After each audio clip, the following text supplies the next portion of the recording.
FearScape Media Network, exploring the unknown, one podcast at a time.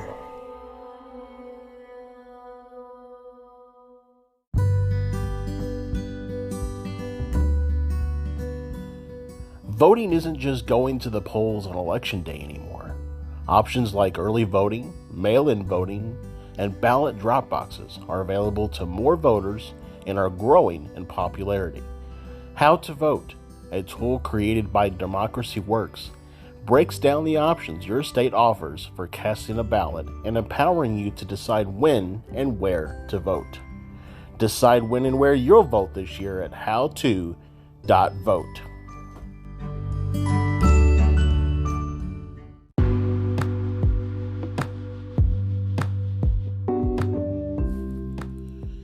Hey everyone, Josh here from FearScape Paranormal Podcast. Have you been to our website, fearscapepodcast.com? There you can check out our store with all of our awesome t-shirts, check out guests that have been on the show, listen to the podcast directly on the website, even donate and help us bring you awesome content.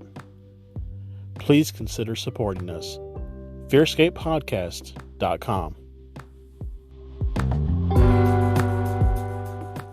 Hello there, my name is Sam.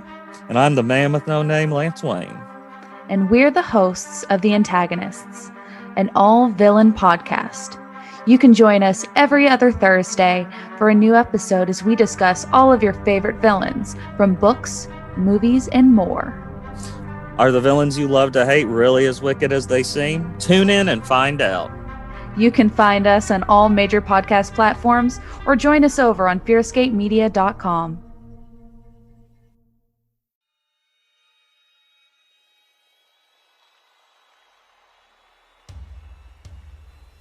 Hello. I'm so glad you could join us.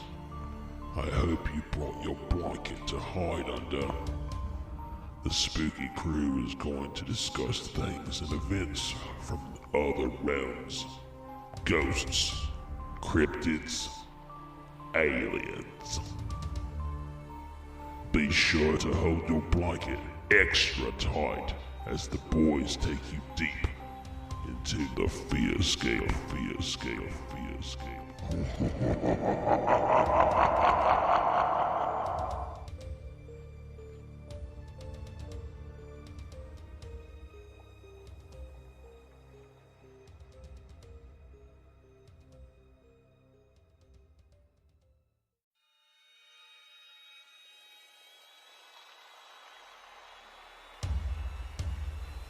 Hello. I'm so glad you could join us. I hope you brought your blanket to hide under. The spooky crew is going to discuss things and events from other realms. Ghosts, cryptids, aliens. Be sure to hold your blanket extra tight as the boys take you deep into the FearScape.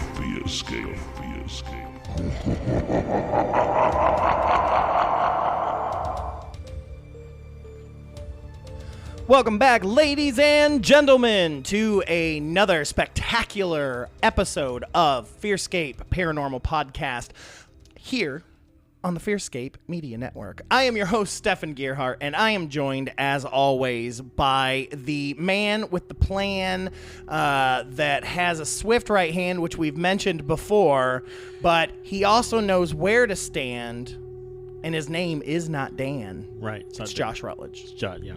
Yep. Not Dan. No, not Lieutenant Dan either. No, not Lieutenant Dan. No. No, Josh Rutledge. You doing all right? I'm tired. I even went to bed early last night, and I'm tired. That's why I have a Monster energy drink. I can only drink Monster energy drinks when we do these shows because we're spooky stuff. So yeah, I actually, pretty much every show I have a cup of coffee. I mean, I guess wouldn't Red Bull be a cryptid?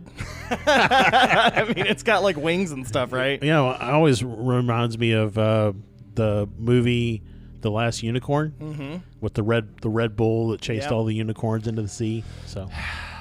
Still scarred by that. Speaking of which, I just bought my niece that book for her birthday this year. So, get scarred with me. Yeah, really.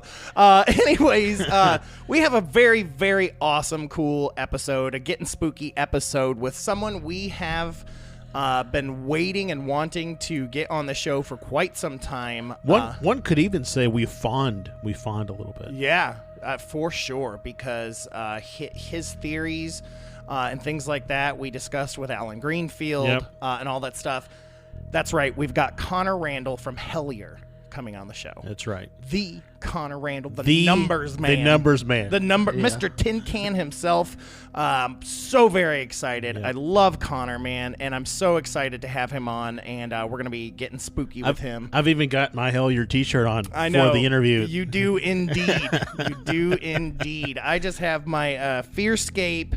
It's like landscape, but spookier shirt that my buddy Aaron made, but which you can get on the store at fearscapepodcast.com/store. It's got Bigfoot mowing the lawn, man. That's you can't go wrong with that. You can't go wrong. But yeah, I'm super excited about this interview with Connor, and so much cool stuff, and just surprises and all that jazz. And we did get questions from our blanket huggers out there that we will be, if we have time, we'll try to do all of them, but we're going to at least get through a couple of them for Connor. It's going to be a lot of fun, so stick around for that. Just a reminder, Josh, I know there's things that you love for our audience to do. Yeah, I mean, well, there's things that I love in general, like I like kittens, puppy dogs, Star Trek. I really like podcast reviews, though. I mean, it's like top of the list for sure. Top of the list for sure. Podcast reviews. So anybody out there listening, wherever you listen, see if they have the ability to review. I know iTunes does. Spotify, I don't think, has it yet. They do not. I'm pretty sure Stitcher does. I think we said Apple already. Google Podcast does. So anywhere you're listening to Castbox does. A number of them do. Right. So just get out there and review. Help us out. Every little bit of review, provided it's a good review, does a really good thing for us and kind of bumps us up on the ratings list and all of that kind of stuff. Well, so. I'd like, since we're getting into the holiday season, Halloween time coming up here soon, I want to offer our listeners a gift if they do that. So we've got some cool swag, like some stickers that we'll give you a sticker for free. Get yourself a free FearScape sticker that you get for us. All you got to do is just review a podcast, take a screenshot of it, PM us or email us at fearscapepodcast@gmail.com so that we make sure we see it. PM us, and then we can send you a free sticker through the mail. Give us your address, and we'll send you only a free sticker. We won't spam you with anything. No. But yeah, so we've got some stickers that we wanted to give away, and we thought this would be the best way because your reviews help us get noticed more. Right. Help us help you. Help these brothers out. So yeah, if you create a review, make sure, like we said, to screenshot it so we can see it, and then send us that via any place that you can find us. Yeah. I mean, we actually just added the ability to use Facebook Messenger on our website. On the website, too, So just hit us up, send us a screenshot, drop your address, we'll drop you a sticker. Yep, absolutely, for free. So anyways, just wanted to put that out there. We're going to be doing that for a little while, so I just wanted to start that since we're getting into the season, and because we got Connor on tonight. That's right. So let's shut me up, and let's get into the segment. So we can get to Connor. Exactly. So let's get into our first segment of the week, which is the psychic word of the week. And now, the psychic word of the week. All right, so the psychic word or words of the week come from the Encyclopedic Psychic Dictionary from June G. Bletzer, PhD. God bless her soul. Rest in peace, honey bear.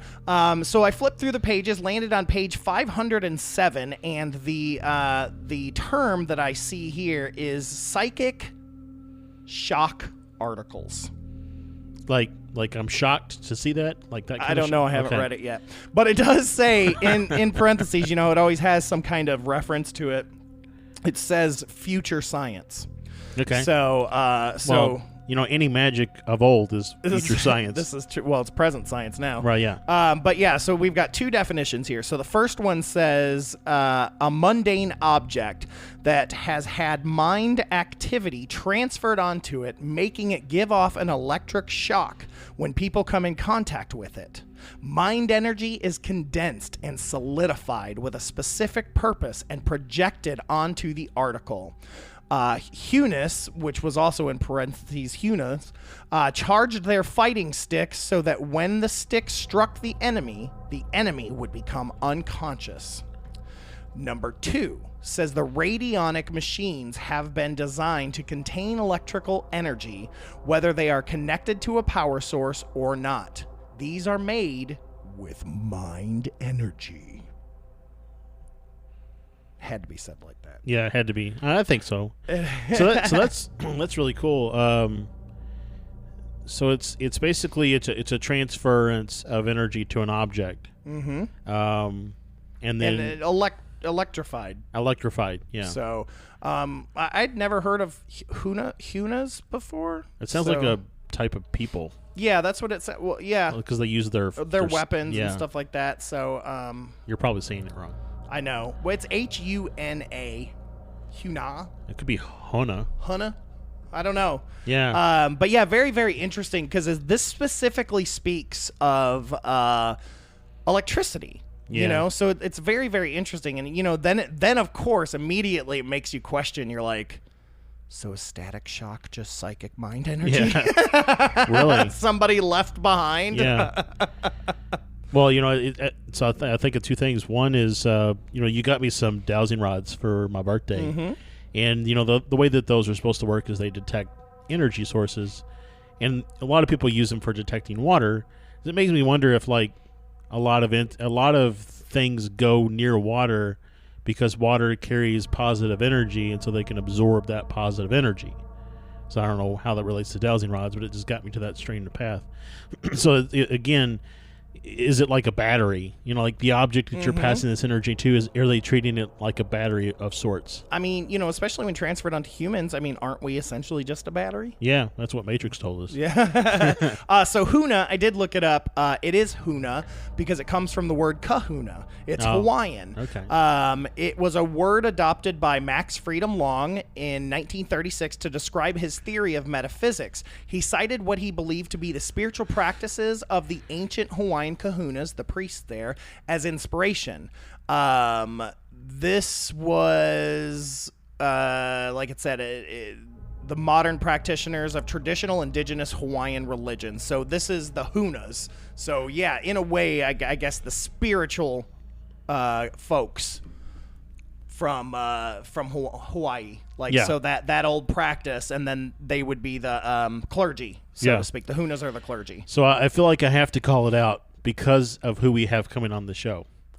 The page number you went to is 507, which results down to 12, which results down to 3. 3. Oh, 3. I haven't thought about Alan Greenfield in a long time. The numbers are back. I guess that makes sense since we got Connor on to be talking That's numbers. Right. Phew, boy. Yeah. I'm going to be like, did the tin can smell like tuna? as you're like, so we postulate here that the number 17, and I'm like, did it smell like beans? So it's funny that in this scenario, you are the hick, and I am the professor of whatever that like your tone of voice there. So yeah. Anyway. So, that's our psychic words for the week. So, thank you, June Blitzer. And let's go ahead and move into spooky news.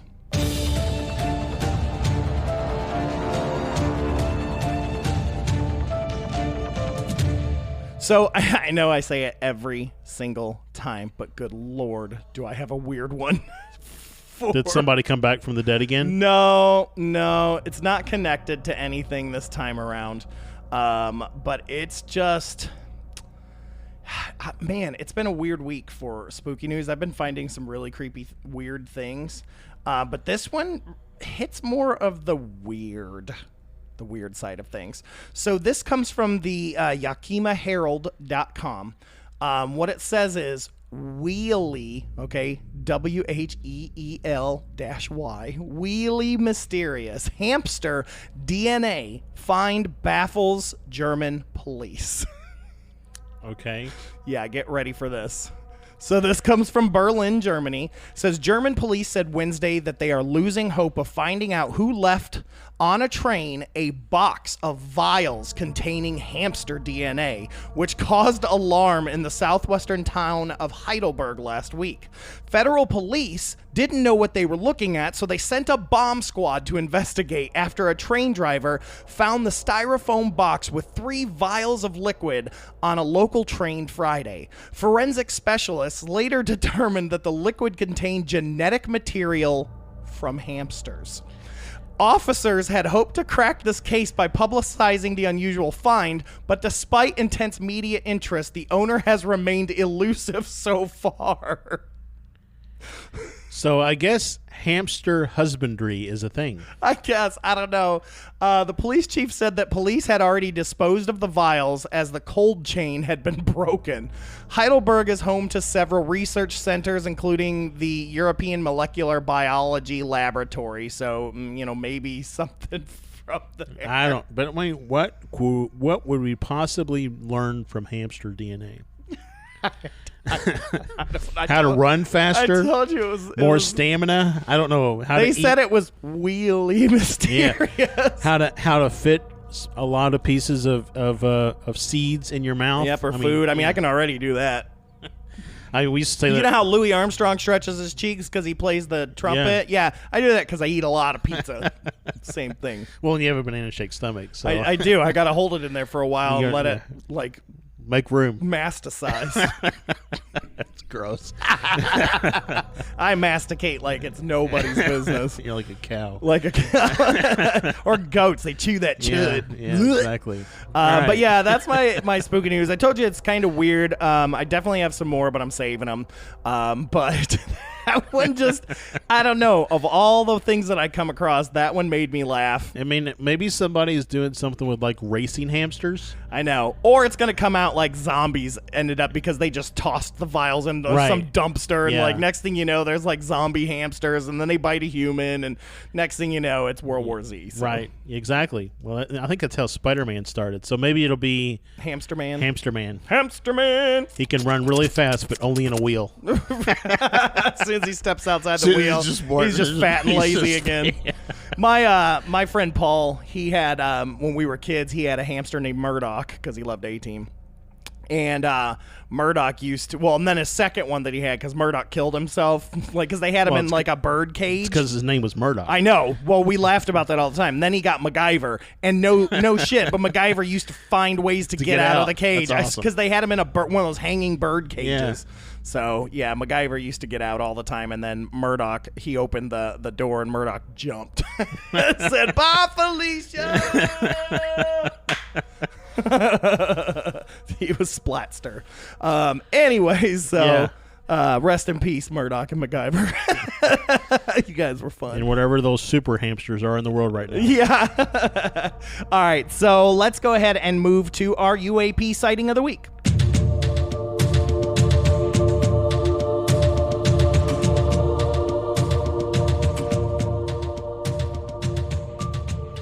All right, so we've got our UFO or UAP sighting of the week where we pull a report from one of the organizations that report said things. So what do we got this week?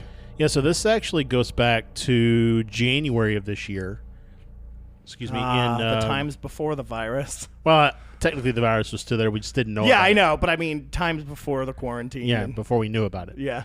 And this actually took place in Bridgend. I might be saying that wrong, in the UK or Wales. It was around 6:50 a.m. and I was carrying out my morning routine. I went out the back garden to have a cigarette when the object caught my eye.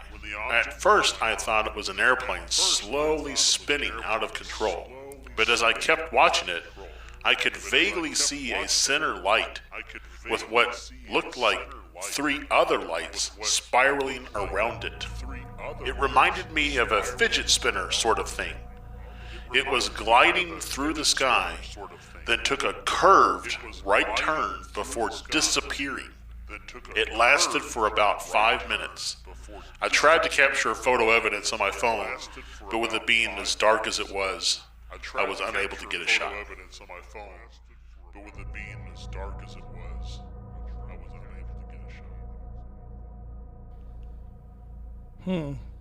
I hate that unidentified has made me go now I'm like, it's super expensive drones with lights. I mean, but that was like one of the only places in the world that had those things, you know. Yeah, well, I mean, and those drones that can do like what we saw on unidentified are expensive. I mean, I don't think you would want it tumbling out of control through the sky. No, not you know what I'm at saying? all. So, and why would you be doing it at 6:50 in the morning? Yeah, I know. In January. And I wonder, did he say how fast they seem to be going at all? Well, he said it looked like at first he thought it was an airplane slowly spinning out of control. So, I mean, that doesn't mean anything that either, doesn't, because sometimes planes just look like they're hanging in the sky. Right, exactly. So, you know, he doesn't say how far away it was from him. I mean, it was close enough that he could make out some detail with lights and stuff, but still far enough away that he couldn't make out it, you know, and a real camera good shape. wouldn't pick it up. So, you know, I don't know. I mean, and it, you know, he also 6:50 in the morning in January, so that's still pretty dark in the morning. For sure, and cold. And if he's, you know, close to a city, there's probably light pollution and stuff. So, he doesn't say how far away or anything like that. But yeah, still really interesting. I have a hard time grasping the drone. Oh, me too. I explanation. just, you know, the new skeptic from unidentified has to come out and say that. Me, you know. Then I wonder though. It's like I wonder how the lights looked. It's like, were they kind of flattened or faced him? Yeah. So were they spinning clockwise or counterclockwise, or was it like spinning away from him? So did the light disappear when it went behind an object? You know what I mean? Like as it spun. That's questions I would have. Well, for him. What's really interesting here is on this report, it does say triangle shape. Oh. So maybe just in his account. Well, he didn't say it in his account. That's just how. But when he filed the report, you have to choose the shape of the object. Yeah. And you can choose unknown. Like if you don't know what the shape was, he chose triangle, or it could be a she. I don't know. But so I mean, the fact that they chose a triangle, even though they don't talk about it being triangle shaped, leads me to believe that maybe it was a little closer for them to make out some sort of form. Yeah, that changes things for me. You know, that changes how I even see it, because immediately, like, my first thought was almost like this, the view from Betty and Barney Hill, like how they saw it, like the way the lights kind of spun a little bit and the way it sat. And that's what my brain went at first, and then it kind of went to this spiral shape, which if you've ever seen, I think it's called Phoenix Forgotten. I think I talked about it on the show once. It's a found footage sci-fi horror film, all about the Phoenix Lights, and it's about these two people that disappear via when they investigate these Phoenix Lights, and they end up being these like spiral type portal type machine. It was really, really interesting. The last 10 minutes is just insanely cool, but that's what it made me think of, like these spirals of light, kind of like the Da Vinci invention that had like the spiral helicopter. Is that kind of like, you know? No, that's not what it's like, but I know what you mean. Okay, well, I mean, it's legit more like fireworks spiral. Oh, because okay. It was light. I mean, it was okay. It was legit light. lights. It wasn't a craft that was spiral. Yeah, there were other things too, but I don't want to, because that gives away a lot of the movie, and it's actually surprisingly really well done. I really enjoyed it. But yeah, check out. I think it's Phoenix Forgotten, something like that. But yeah, good sighting. You know, just a little bitty one, but man, got me thinking. Yeah. So, all right, well, let's move into our last segment before we get to the Getting Spooky with Connor Randall. Let's get into some creepy catch up. Creepy catch-up. Creepy catch-up. Creepy catch-up. Creepy catch-up. Y'all, it's creepy. All right, so you said nothing for I you got this nothing. week? My life is still so chaotic right now with like non-traditional instruction for the kids and stuff. I just I go to bed most nights and I'm lucky that I fall asleep. Yeah. So Well, for me, I had one or two things happening to me last night, surprisingly. It was a pretty dry week up until then. Lance and I were recording for Misters of the Dark. And I've been having issues kind of recording because, just the way the house is, and with everyone home at 7, I don't have like a faraway space there like we have here. Yep. So that's why I come over here to record. So with Lance, what I usually end up having to do is go to the back room and I use my laptop and we record via headset and things like that. Well, the 5G wireless that I have at the house, for some reason doesn't reach back there very well. Because it's completely on the opposite corner of the house is where the router is. Well, actually, not to derail your creepy catch-up, but just a little bit of information there. 5G is a stronger signal, but less coverage. 2.4G is a weaker signal, but more coverage. Okay, yeah, because that's what I'm saying. So I end up usually having to use the 2.4, but it sucks. And so, there's a lot of lag, and they go in and out. So I end up actually using my phone's hotspot because I have a 5G phone. And even then, it's whatever. So anyways, I was like, I don't want to do that. And it's been too hot for me to go out to the camper to go use it out there because they don't have the air running in there. So it's just too hot. So I was like, I'm going to go to the other spare bedroom. It's pretty much where all the storage is and stuff like that. But there's still an old bed in there. So I cleaned off the bed and laid in there. And got the 5G Wi-Fi signal perfectly. Yep. So, it was great. just literally, 25 feet made a huge difference. Oh, yeah. And so, anyway, so I'm in there, and I'm just sitting on this bed, man. And I just start feeling stuff. I just start feeling brushes along my leg, while I'm waiting for Lance to sign on, brushes along my leg, kind of along my arm. And I'm like, come on now, and it didn't feel like a bug. Yeah. Which I still looked just in case it was a bug. No animals, door was closed. But I'm feeling these brushes, and then Lance gets on too, and I watch. He doesn't see it, and I tried to look at the video, so I gotta be crazy, but I felt like my pillow moved to the right, and I looked back at the video. I don't see anything. I see me jumping, and being like, what the hell? So, it definitely felt worse than what it looked like, but that kind of happened. Yeah. And then when I finished up with Lance, again, I felt this hand on my shoulder, and I was just like, it's just weird. And so now I'm like, is that room haunted? Well, so let's remind people who either maybe have forgotten or who might be new listeners that your house sits really close to a cemetery. It's adjacent to one, yeah. Yeah. It's literally, so at the back corner of our backyard, the fence to the cemetery starts. And it's just an old, family plot. cemetery. Yeah, there's maybe 15 plots in there. But still, 15 is enough for them to have a house party in your backyard. Yep. So it makes you, is it somebody who was attached to the house, or is it somebody who was from that cemetery, or just something else? Something else.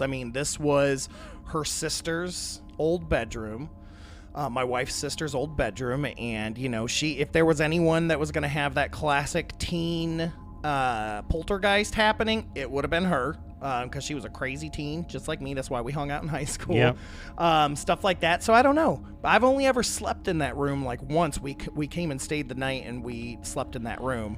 But now I'm like, man, is that room haunted? Well, it would be interesting since nobody really goes in that room. Data is in there, by the way. The cardboard cutout that scares me and my dog. Maybe it's lore, actually. Yeah, but that's what I always say. I'm like, it's lore. But since nobody really goes in there, it'd be interesting to set up a camera in that room, undisturbed, and see what you catch. Yeah, I could do that. I have my old camera that I used to record improv shows with back when digital video cameras first came out. So I might do that. I might just set it up and see what happens. See what you catch. Because it's got 10 hours or something. If nobody goes in there, set it up, one night at 9 or 10 o'clock at night. Let it run all night long. And then sit down and watch it for 10 hours. 10 hours. Hey, guys, you guys want to come over and watch an empty room? Yeah, we're going. Come on, guys, we're having a binge party. It's called The Bedroom. Oh, I'll be there.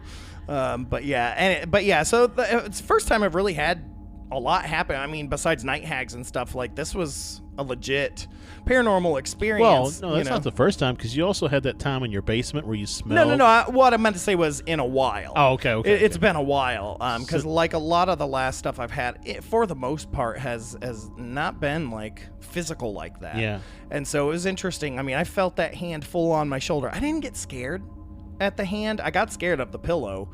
And even then, that could have just been me anticipating something, because I was already nervous with the brushes. Right. And yeah, so I don't know. Very well. And the pillow even could have been a small enough tug for you to notice, but you felt it as big because, like you say, you were already. Yeah, I was leaning, because I was sitting up, so it was kind of up by the top of my head. But yeah, so interesting. Definitely, it felt like something was trying to say, "Hey, I'm here." I'm here. Yeah, I never felt, like negative or dread or anything like that. So this is very interesting. It's kind of cool.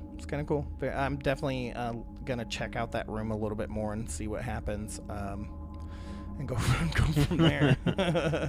So anyways, yeah, so that was Creepy Catch Up, and that puts us at our ad break, and then coming back and talking to the con man himself.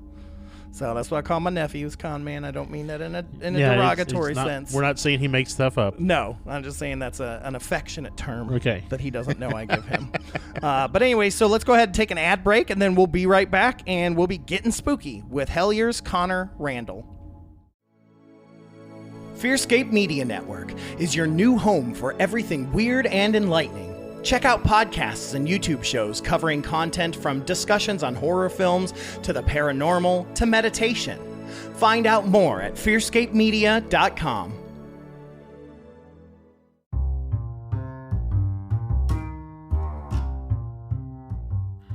Hey everyone, Josh here. Do you feel like mainstream options for things such as yoga, meditation, or documentaries and films meant to expand your mind are lacking? Have you heard of Gaia? Gaia is the largest resource of consciousness-expanding videos. Both Stefan and I have watched several of the series, documentaries, and films available on topics such as the secret space program, channeling interdimensional beings, and alien encounters. We're just now exploring the over 8,000 films, shows, and classes available to stream on your favorite devices. To get your 10-day free trial of Gaia, go to fearscapepodcast.com/Gaia offer. Again, that's fearscapepodcast.com/GAIA offer.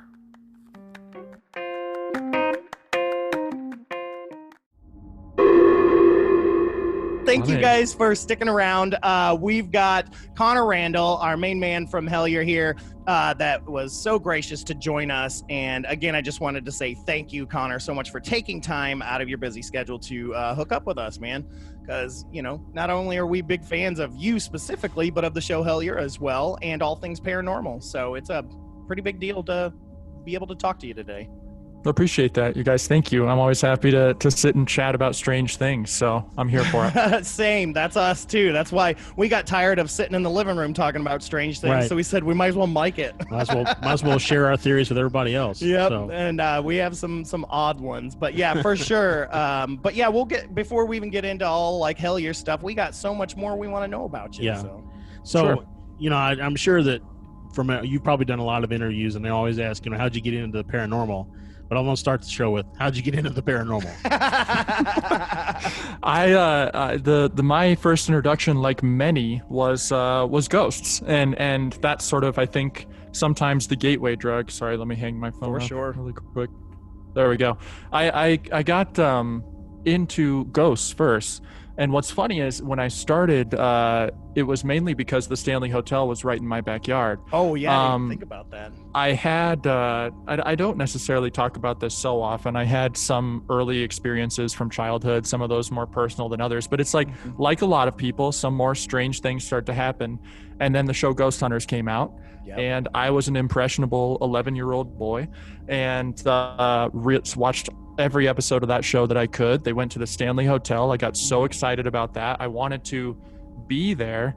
And it was just about an hour away. And so on birthdays, on various, holidays, when I got a chance, I would ask my parents, and they would take my friends and I up to the Stanley, and we just, so I would be there, and I would basically make with my handheld camcorder my own episodes of Ghost Hunters. And that was kind of my introduction to film and my introduction to the paranormal at the same time.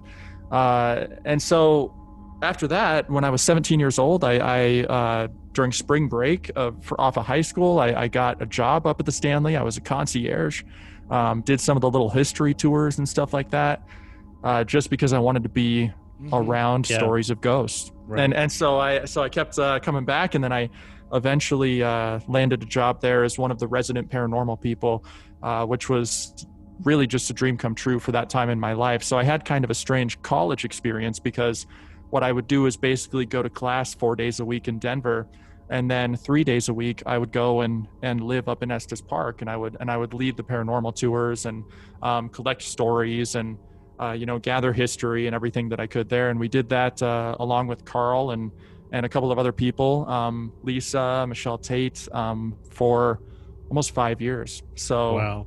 That was kind of my, I guess, paranormal pedigree per se. That's so cool. I mean, that's like us, because we've got Waverly in our backyard, right, in Louisville. Cool. And I mean, that's just, I can't imagine. I'm obsessed with Stanley Hotel. It's on my bucket list. So like, I love hearing all that stuff, man. It's so cool. Well, I didn't really realize that so many of those old, I guess, haunted places would have paranormal staff. Like, I didn't realize that was a thing until you mentioned it. So honestly, I think the Stanley was really the only people that ever did it. The reason is because it's so strange, because it's a busy place. But my job title was resident paranormal investigator. And the way, basically what it was is that people would pay $60 to spend like 6-7 hours with Carl and myself, and throughout the night we would just, they gave us keys, and it was kind of like, go have fun with these people. Wow.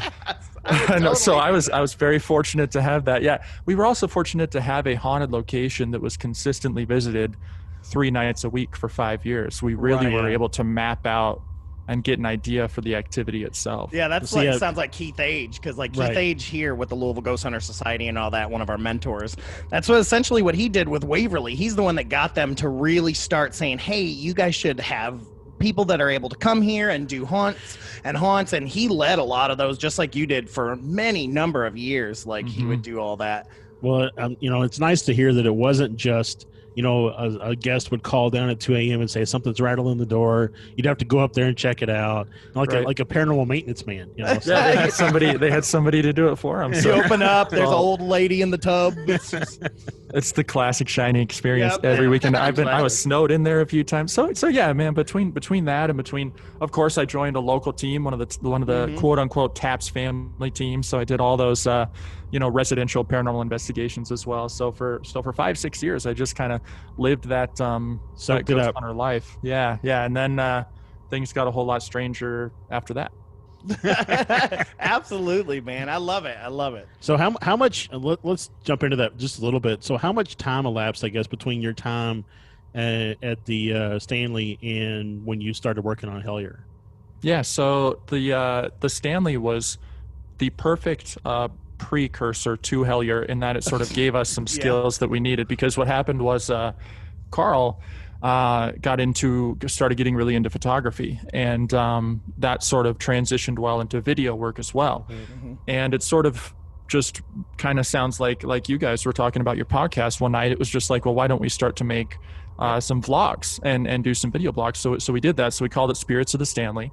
And we had our Facebook page where we would post the videos about each given weekend. And then the Stanley, it's a long story. That's probably its own separate podcast in itself. But the Stanley basically cut the cord very quickly one night with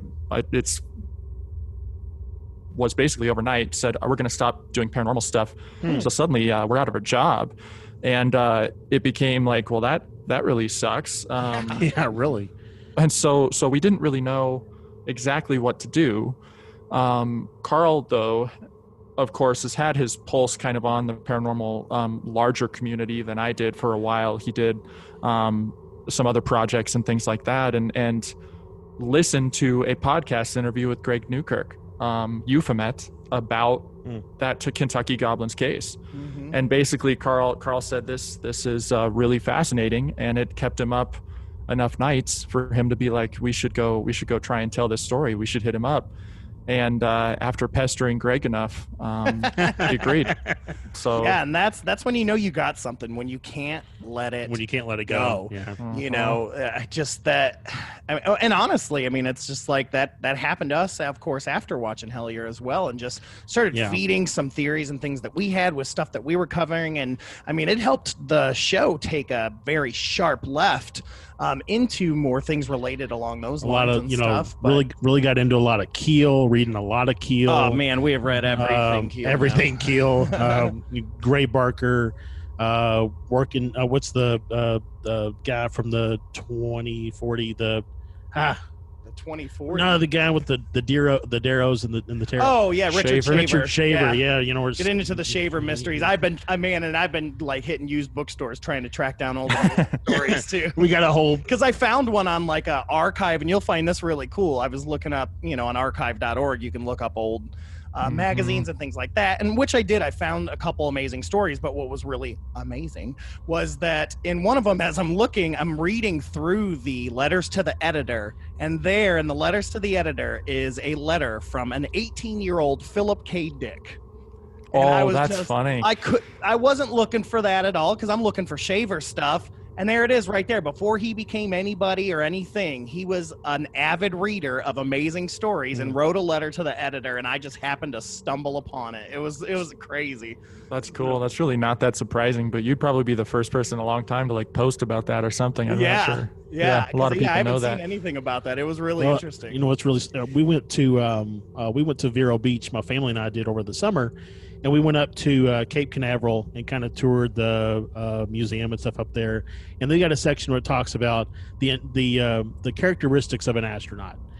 Yeah. And in one of the segments where it talks about one of the astronauts, there's actually several copies of amazing stories behind glass. Oh, really? Yeah. We should ask. We got Ken Johnston coming on, astronaut, in a couple weeks, and we should ask him about that. Yeah. if he read those amazing stories. But yeah.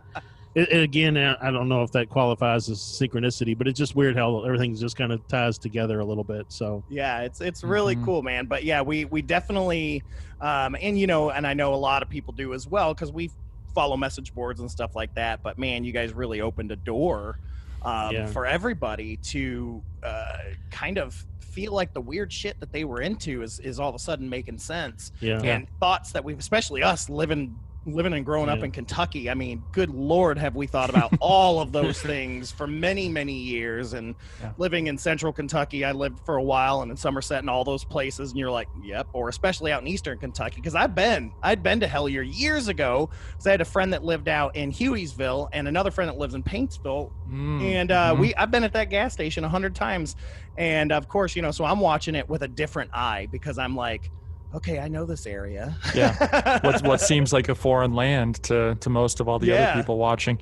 Yeah, we got really fortunate in the event that Hellier struck a chord with connectivity, really, I think is what it was. And that, frankly, a lot of that is due to the mindset that the Newkirks already had going into it, just within their own website, within Planet Weird. And it's like, sure. Yeah, it's we are not going to be just ghost people, just alien people, just crypto people.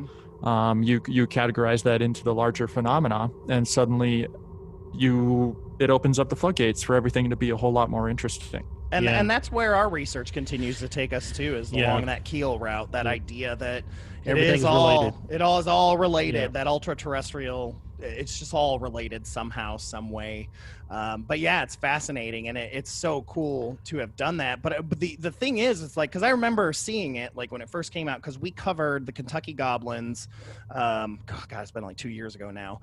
And in my research on Kentucky Goblins, I kept coming across Hellier, and I was like, not another monster doc or ghost doc on Prime, And so, because I didn't read any reviews or anything like that, and then I watched it, and I binged it in one night, and I was like, Josh, you have to watch this. And then I binged it. Yeah. And then binged it again. And one of the things that really worked is that A, it's not your average doc, which I love, and B, and this is a testament to Carl, is just the film work on it is amazing. Superb. It's superb, and that catches me. It's not just that, iPhone camera, like, that somebody's holding and they're holding it together or whatever. It's just everything is put together so well between the sound, the video, the interviews, the way you guys do flashbacks, anything like that. It's exceptional work, and that's why it stands out to me. Not just the information that you guys put out there, but just the art of it. As an actor and an improviser and creator myself and stuff, I just appreciate the hell out of the work. Yeah. Well, thank you. Yeah. That means a lot, man. This is so nice. This is great, guys. Yeah. It speaks a lot. So I have seen that man color grade, and that is a painstaking process to watch. It's a lot of, you have to care about every shot. Yeah. And I think that it puts people, I think that from a interesting perspective that isn't necessarily overtly expressed in the documentary, it puts people in a bit of a liminal headspace, not just because of the content, obviously, and that's what we're talking about, liminality and paranormal phenomena, but also because it is a little bit confusing to your brain, because it's a documentary presented on a cinematic anamorphic lens that's dealing with it, that looks different, and that formula that he found really, really worked well, struck a chord with a lot of people, I think. It really does. I mean, I've gotten people that aren't even into paranormal stuff into watching that simply because of how well it's shot and things like that, so that's a testament to you guys. Thank you. It's excellent. And it was a lot of fun. You guys put the Estes method on the map. Now everybody and their mother's doing Estes. Yep, I know. It's so true. I'll tell you what, it makes a difference, though. I mean, I've always done ghost box stuff forever and ever and ever, and it makes a huge difference. Yeah. I mean, we even took it to the next level, and we started doing it by starting with binaural beats to get ourselves a little bit more into a state, and then I ended up finding myself channeling one time through Estes, and I'm like, oh my god! Now it's gotten more and more and more. It's really interesting. More. It's so great that in this, I guess we'll call it parapsychology or whatever. You guys really helped kind of move that forward a little bit by sharing the things that you've learned, and that's the other side of it. Is there's this great teaching aspect to it, and that's something Dana definitely does well with, for sure. Yeah. It's a lot of it's a lot of people that each do something, and so many people are very very kind about offering their help and their services, and as you can see, especially in season 2, we talked to a whole lot of people, and even cameras off or on, and we're sitting there, but I think that the core team itself that was kind of put together was good, in that we each kind of helped bring something else to it. I'm a musician, played in a few bands and stuff. I was able to hit up those guys for music. We were able to take our experiences from the Stanley and apply it to goblins in a strange way. And the Estes method, I am pretty shocked at how well it sort of took off after that. But I guess it kind of makes sense, because it's a lot more interesting to watch and to try and experience yourself. What's cool is that Greg was actually the one who told us to kind of name it that. He's like, you've got to give it a name, because you want people to be able to do it correctly. And so we wrote an article specifically giving instructions. Yep, so we read it. Here it is, guys. Like it's right here. Anybody can do this. It's an open book for anybody. So, and it's interesting because, I mean, it definitely plays on an old school type of thing that they would do in the late 1800s and 1900s anyways, by using sensory deprivation and things like that to hear things or to invoke or things like that. It's fun, man. It's kind of, and it becomes kind of addictive. It actually, we did it a lot in Point Pleasant. It was fun. The most recently we did it just outside of Waverly. They wouldn't let us up close to the parking lot, so we parked at the golf course. And after, you say, I'm going to bring you out in 20 minutes. Well, to the person, as I'm sure, as to the person under, 20 minutes doesn't feel like 20 minutes. And so when the person taps you on the knee or whatever to bring you out, you're like, man, I don't want it to end. So because you feel like you might be just about to hear that next great thing. You're right there. It's like you're right there sometimes. Yeah. Or me, I'm like ready to punch somebody every time because I am zoned, man. Yep. The last couple of times that we've done it, we haven't even asked any questions. We just let the person talk and then go back and listen to whatever was said to see if there was a message to be heard. Yeah, Sure. it's interesting. Yeah, we've tried so many different ways, Yeah. and and roundabout, all of that was again to say thank you guys Yeah. for introducing that because it's affected us on a spiritual level. I mean, I feel like you guys were one night like, I've got these headphones and I got this sleep mask. Let's put them together. That's pretty much how it worked. Yeah, it came about because we were annoyed with the tourists who would bring them up to the Stanley Hotel and play them out loud, and everybody hears what they want to hear, and it's a whole finish the sentence accordingly. And so it was like, well, why doesn't just one person listen to it and say what they're hearing? Yeah. And then it became even cooler. It's like, well, what if they couldn't hear the questions? And what if they couldn't see anything in the room? Yeah. And what if we separated them from the rest of the group? What if we put them in a separate room with a baby monitor next to them? What if we put them, we changed up all these different things, and we tried to, a couple of things that haven't gone public in terms of trying to like, not necessarily disprove it, but like sort of like, how can we sort of affect this experiment? What are some other variations we have? We even tried, there was one night where I pre-recorded a session, in my own house that lasted the same amount of time that this next session that Carl asked in person was. And I would listen to one that was pre-recorded and one that was real and in the moment, but Carl didn't know the difference. And it's like, well, is there a difference here? Of course, do spirits affect time? I don't know, but it gets confusing quickly, and it gets very much like, basically what it is it's a sort of, I don't know, Greg would call it some sort of maybe like psychical lubricant that's able to make it easier for some other side to come through. Yeah. We do a segment to start at the show. If you've listened, it's called Psychic Word of the Week. Yeah. And today, when he flipped open the book, he almost chose psychic lubricant. Yeah. That's awesome. So funny. But yeah, we did one time. We did where we both went under and recorded. That was to chaos. See if it would kind of match up or anything like that. They would talk to each not. other. It was sheer chaos. You weren't talking to each other. Yeah. No. It's like, well, why don't you try this? Why don't you try? It's like, please try it. And some other people I know try it. We tried with white noise as well, but frankly, in my opinion, I think this SP7 Spirit Box is probably best. Was the conclusion that I kind of reached, simply because I think that the brain is expecting to hear something. Yeah. If you just plug somebody in and they know it's white noise, I'm not sure that the subconscious can enter the state that it needs to be in. Yeah, you definitely, that's, where you definitely need to get yourself in almost trance-like mode, hypnotic state to allow your brain to kind of go if you're going to go that route. Yeah, and I mean, most of the times that we've done it, we've used one of those SP7 Spirit Boxes as well. We've also used an app on Stefan's phone a couple times. Yeah, but, it picks up world signals, so it's sometimes you get some other languages. It's weird. That's interesting. But I prefer AM over FM. You do? I was going to ask. Yeah, yep. AM. Okay. Yep, because so much on FM, you get a lot of baby. Yeah, there's a lot more station identification. Yep. And things like and that. then it gets really trippy because then on AM, you're talking a lot of politics, so then it gets almost sounds like it's like Armageddon coming or whatever. like when we did a session at Point Pleasant in the domes, in the middle of the domes, and the first time I did it, it was on FM. I didn't get squat.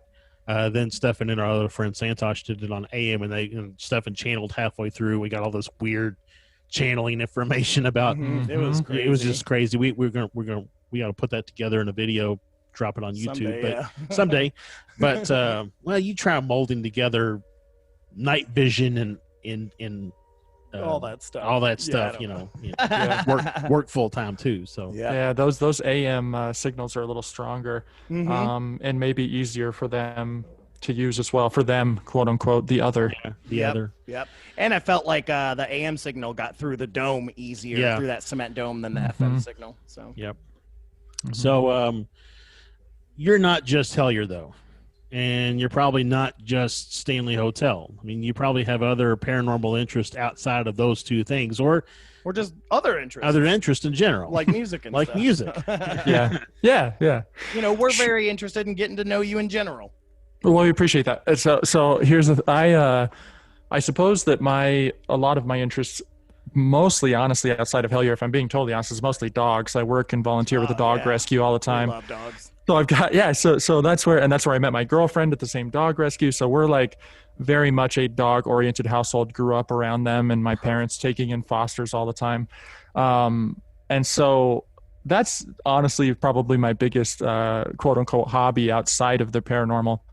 I have a strange double life where in order to pay the bills, because surprise to the listeners out there, this isn't a full-time gig for most anybody. Right.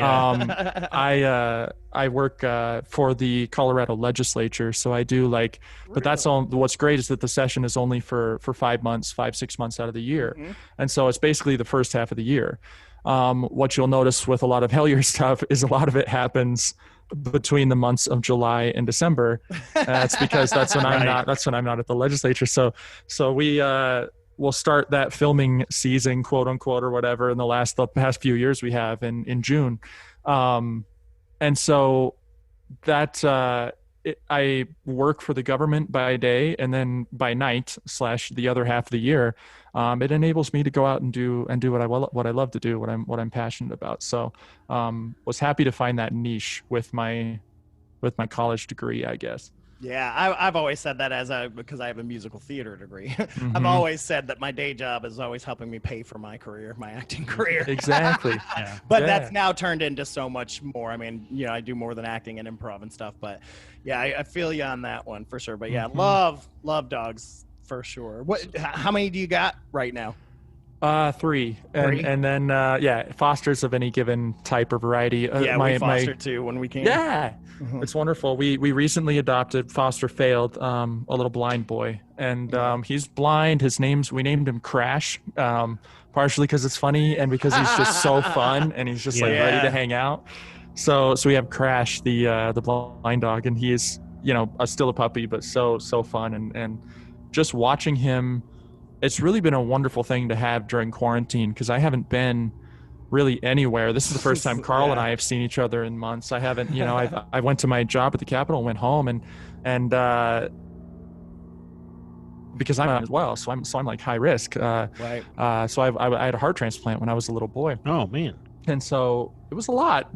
So I was like, man, this is some serious stuff, right? I know it's hard to just throw that out there. People are like, wow. Sprinkle. But that's I guess that's part of my past too. So it all molds into this strange lifestyle.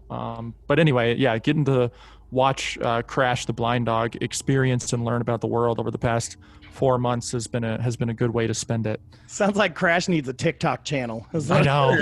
Because we've got because all of our pets we name after Star Wars characters. Because my wife and I are big Star Wars nerds, and our wedding was a Doctor Who wedding. We're big nerds. But yeah, so we've got Obi-Pug Kenobi's half pug, half Shar-Pei, and just different things like that. But they've got their own little Instagram called Star Wars Pets, and so we've also fostered a couple pets, so they're on there too. Like we had Ahsoka for a while, this crazy black lab, and just awesome. Things like that. And then my friend in Somerset that we're going to visit, she does that. That's what she does when she's not teaching at Somerset Community College. She is rescuing Airedales. Like that is her passion. She drives all over the region to go pick up Airedales and other dogs too, but she loves her some Airedales. See, I just have 2 cats. One is named Kitty Whiskers. That's what happens when you let a 3-year-old name a cat. And they just look at the cat and they're like, "How? Okay, Kitty with whiskers." That's better. At least they weren't orange. Well, I tried to get it to be Tiberius from James Tiberius Kirk, obviously, but it was hard for a 3-year-old to say Tiberius. So that's awesome. Oh, that's funny. I didn't know that part. And then my second kitten we just got is Ariel. That one my kid's named too because my wife's a huge Disney fan. So that's fair. But which technically. Star Wars is Disney now, so really you guys are kind of on the same page. Right, Yeah. we are on the same page. Technically, yes. For sure. So let me ask you one. I'll reverse it really quick here. Hey, Would you rather it be Rey Kenobi? Yes, because Okay. I was all about that idea for the story. We're both big Star Wars nerds and Star Trek nerds, but yeah, that whole storyline, with Obi-Wan Kenobi possibly sleeping with the Queen from Mandalore. Yep. I'm like, that could have been an amazing. The, that could have been his granddaughter. That would have been really Duchess cool. Satine, I believe, is the name you're looking for. Mhm. Yeah. I'm personally waiting. Oh, sorry. Go ahead. Go ahead. I was just going to say, I'm personally waiting for more information about the Knights of Ren. That's the most Star Wars spin-off story I feel like I'd care the most about. Me too. At this I point. think that in the, because I've recently started, boy, it's getting real nerdy. I love it. Yeah. I started reading all the Star Wars Marvel comics. I'm not a Marvel fan, but since Star Wars in there, I read a lot of it.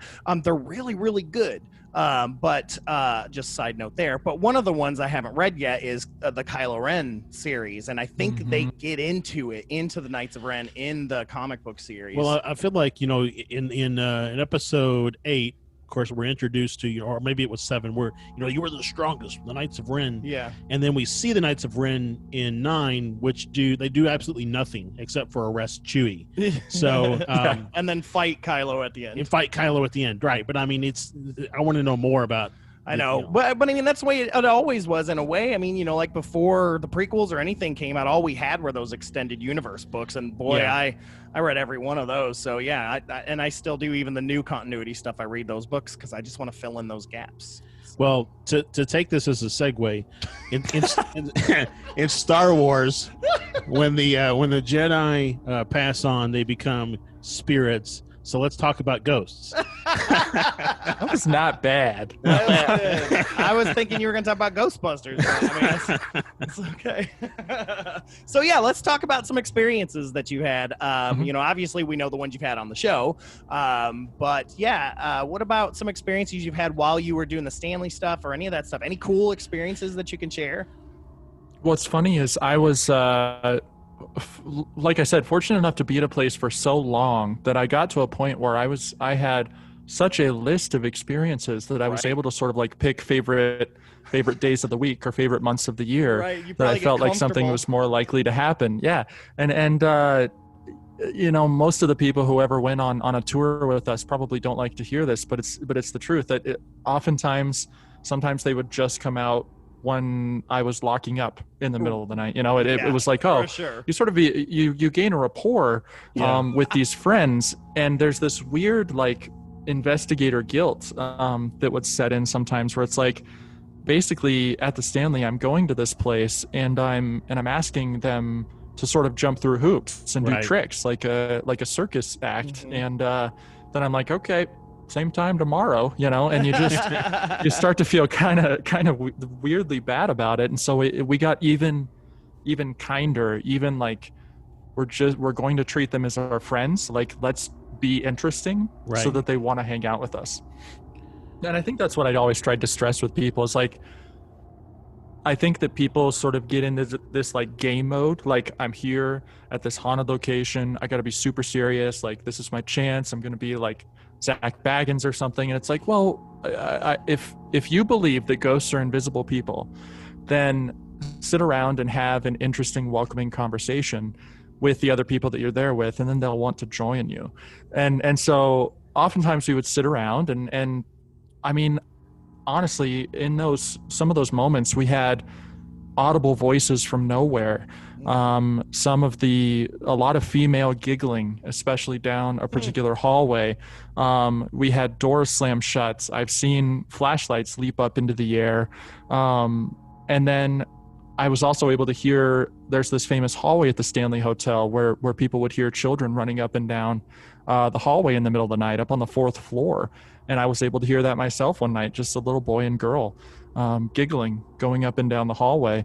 Most of my experiences have been audible, and that gets into a whole other realm of paranormal theory. Mm-hmm. But there have been a couple of moments where suddenly you catch something. I've yet to be like, boom, there's a human apparition like right in front of me. Right. But you do it long enough and it's kind of like, there's something to this. And then in the residential investigations that I did with the team that I was a part of, I think we counted in those years, I did like 65 like residential, like go to people's houses things. And out of all of those, I think I only had 5 that were like, there's like something here. Yeah. I was curious, we talked about once, maybe a couple weeks ago, the possibility that some ghost encounters, let's say, are actually out-of-body experiences from people who are sleeping nearby. Yeah, or astral travel. Or astral travel. Something along those lines. So, they're not necessarily, not every ghost is a ghost, per se. not to say that ghosts don't exist, but just that there may be another reason for some of the experiences to exist. So. Exactly. I always talk with people just in a general sense about like what I consider to be the 3 kinds. There's like inhuman spirits, that's a little bit more, but that could also be animals, Right. If we saw the ghost of an elk walk into this room right now, that would be an inhuman spirit. Not just the bad stuff, scary stuff, but also the good stuff. And then you have your residual spirits, and the most common thing that we ran into was familial spirits. And I think that's the case for maybe you guys might agree. It's a lot of people who have experiences with people that they knew, or like you're smelling grandpa's perfume. Yeah. Uncle Joey is coming to you and nodding his head at the same time that he was dying in hospice 100 miles away. Like there's so many stories like that get very powerful that you start to wonder about the way our human energy works. And then, not to throw too much on the table too quickly, but a lot of experiences that I believe that we had, and a lot of the ghosts that I believe that we came in contact with, were actually I think brought on by the group themselves. I think it's possible to create ghosts with your mind. Oh yeah, we covered one of the phrases that elemental spirit. Yep, elemental spirit, and it was group elemental. Yeah, where a group can essentially create a spirit. Yeah. Right. So if you focus on it's like The Secret, right? Yeah, of course. You sit and focus on it long enough, maybe it's possible. So the perfect example I have in a 30-second quick frame of that was this ghost named Lucy at the Stanley Hotel. I was told when I started there that there was a homeless woman who lived in the basement of the old concert hall who passed away because she froze to death one night. And after our years of searching there, we had experiences with Lucy. We would call upon a spirit named Lucy. She would respond. She liked music. She would giggle. And that energy existed. But then as we started to, after being there for a few years, started to look more and more into it, we're like, where are the death records? We wanted a picture of her. Where's the stories from people from the 70s? And we just couldn't find it. So I think that story was just made up along the line at some point, but that doesn't mean that the experiences that we had with that energy weren't real. Exactly. And that happens with Waverly because there's a lot of, in my opinion, made up stories at Waverly. I mean, the fact that one of the most haunted rooms is room 502 and our area code is 502, kind of says things, but people are like, no, I've seen the nurse, I've seen her hang herself, and things like that. And I'm with you. I'm like, you may have manifested that because we still don't know a lot about everything. What are these things? And they could be all of these things or none of these things. It's like, another theory that we've talked about on the show is that there are, in yourself, you have 2 energies. You have the energy that makes you who you are, and you have the energy that is your physical form. And so when you die, the energy that is your physical form manifests itself as a residual haunting, whereas the energy that makes you who you are is that familial or intelligent haunting. And so both things are actually the same individual, but they react or behave in different ways because your physical form cannot behave differently than what it was ever supposed to do because your intelligent form is no longer present inside the host. That's cool. I like that. I like the splitting there. It's I don't know. There's a lot to it, and that's even some of the stuff that we hit on with Hellier in more of an alien vibe with the hypnosis experiment. It's like, well, it's the classic vibe of like, well, it's all in your head. Well, just because it's in your head doesn't mean that something didn't put it there. Right. True. We talked to Andrea Perrin from the Perrin Family Haunting. She's a friend of ours, and we actually talked like very little about ghosts and talked a lot about aliens. She's writing a book right now on UFOs. But one of the things, that's what she talked about. She said that, most experiences, abductee experiences, in her opinion, are of the mind. That is how they use that to show you things. And it doesn't necessarily mean it's all in your head. It could also be taking that second set of energy and taking you places or things like that. But it explains things like how Woody Derenberger thought that he went to Venus, right? He saw what he thought was, what they may have used that kind of idea that he saw in movies and things like that to make him feel comfortable. If Indrid and all those things are true, that to me is how I can explain, if all those things happened, how I can explain Venus, because that was the one, when I read the book, that was the one I was like, okay, well, we know Venus is obviously this didn't happen. Yeah, but that may be why, using Andrea's theory, this not hallucination, but just that just using your mind as a way to project things. Your body doesn't leave, your mind leaves. That's interesting. I mean, you could get travel, I guess. Yeah, it is. You could get even more specific with that too, if it's all in the mind. It's like, well, I think it was Tenny who told me this one time. He's like, does it really make sense for grays to be here? Like, I'm not sure, even from a physics standpoint, gravity wise, could they exist? They've got these tiny little necks and these huge heads. Are they actually here? Are they actually beaming us through our windows physically, right? And then up into their ship, or is it just something that they're doing all within our insides? Yeah, who knows? There's so many theories on the. It's unsettling. But yeah, well, possible. Or are they even gray? Are they just projecting that image because that's what media tells us that's what they should look like? Or though, does it fit that shaver idea?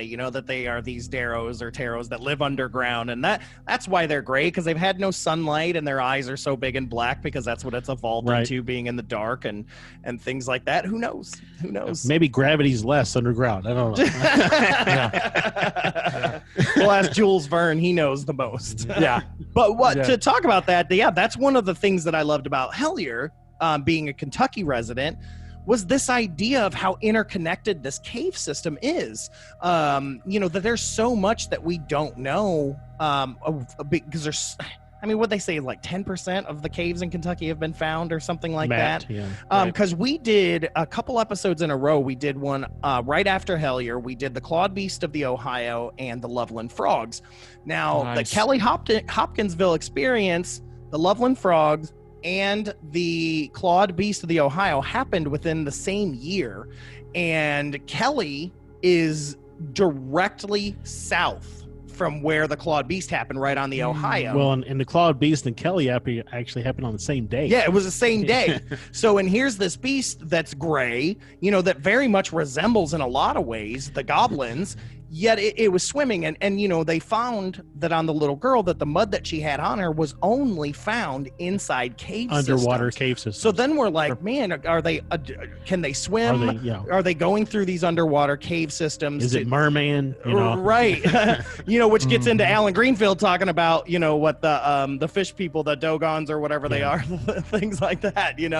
So, but it's just all, it's just a coincidence that here, like we said, Clawed Beast of the Ohio and Kelly incident happening the exact same day, similar instances, and they're like, 30 miles apart? As the crow flies. As the crow flies, 30 miles apart. So. It's interesting that you take that shift conversationally, because it's the same, I think it's the same thing for anybody who's listening, who's interested in this. It's like half the time you're kind of like, well, man, what a crazy mental trip. And then the other half of the time you're like, no, there's probably some monsters underneath our feet right now.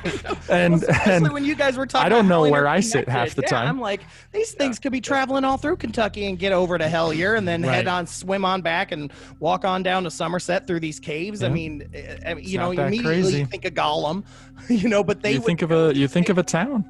A whole town. They could absolutely get around if they know that system better than we're able to. And that's one of the things with David, the original man who sent those emails that sort of spurred the whole case, is, well, what this experience seems so real, and his prose. I mean, those emails are a work of art, and I read through them sometimes, and I think that there are a few moments in Hellier that really gave me chills, and that was one of the big moments. Was actually sitting at Greg's computer, going through, looking at his inbox with him, and just seeing the David emails there.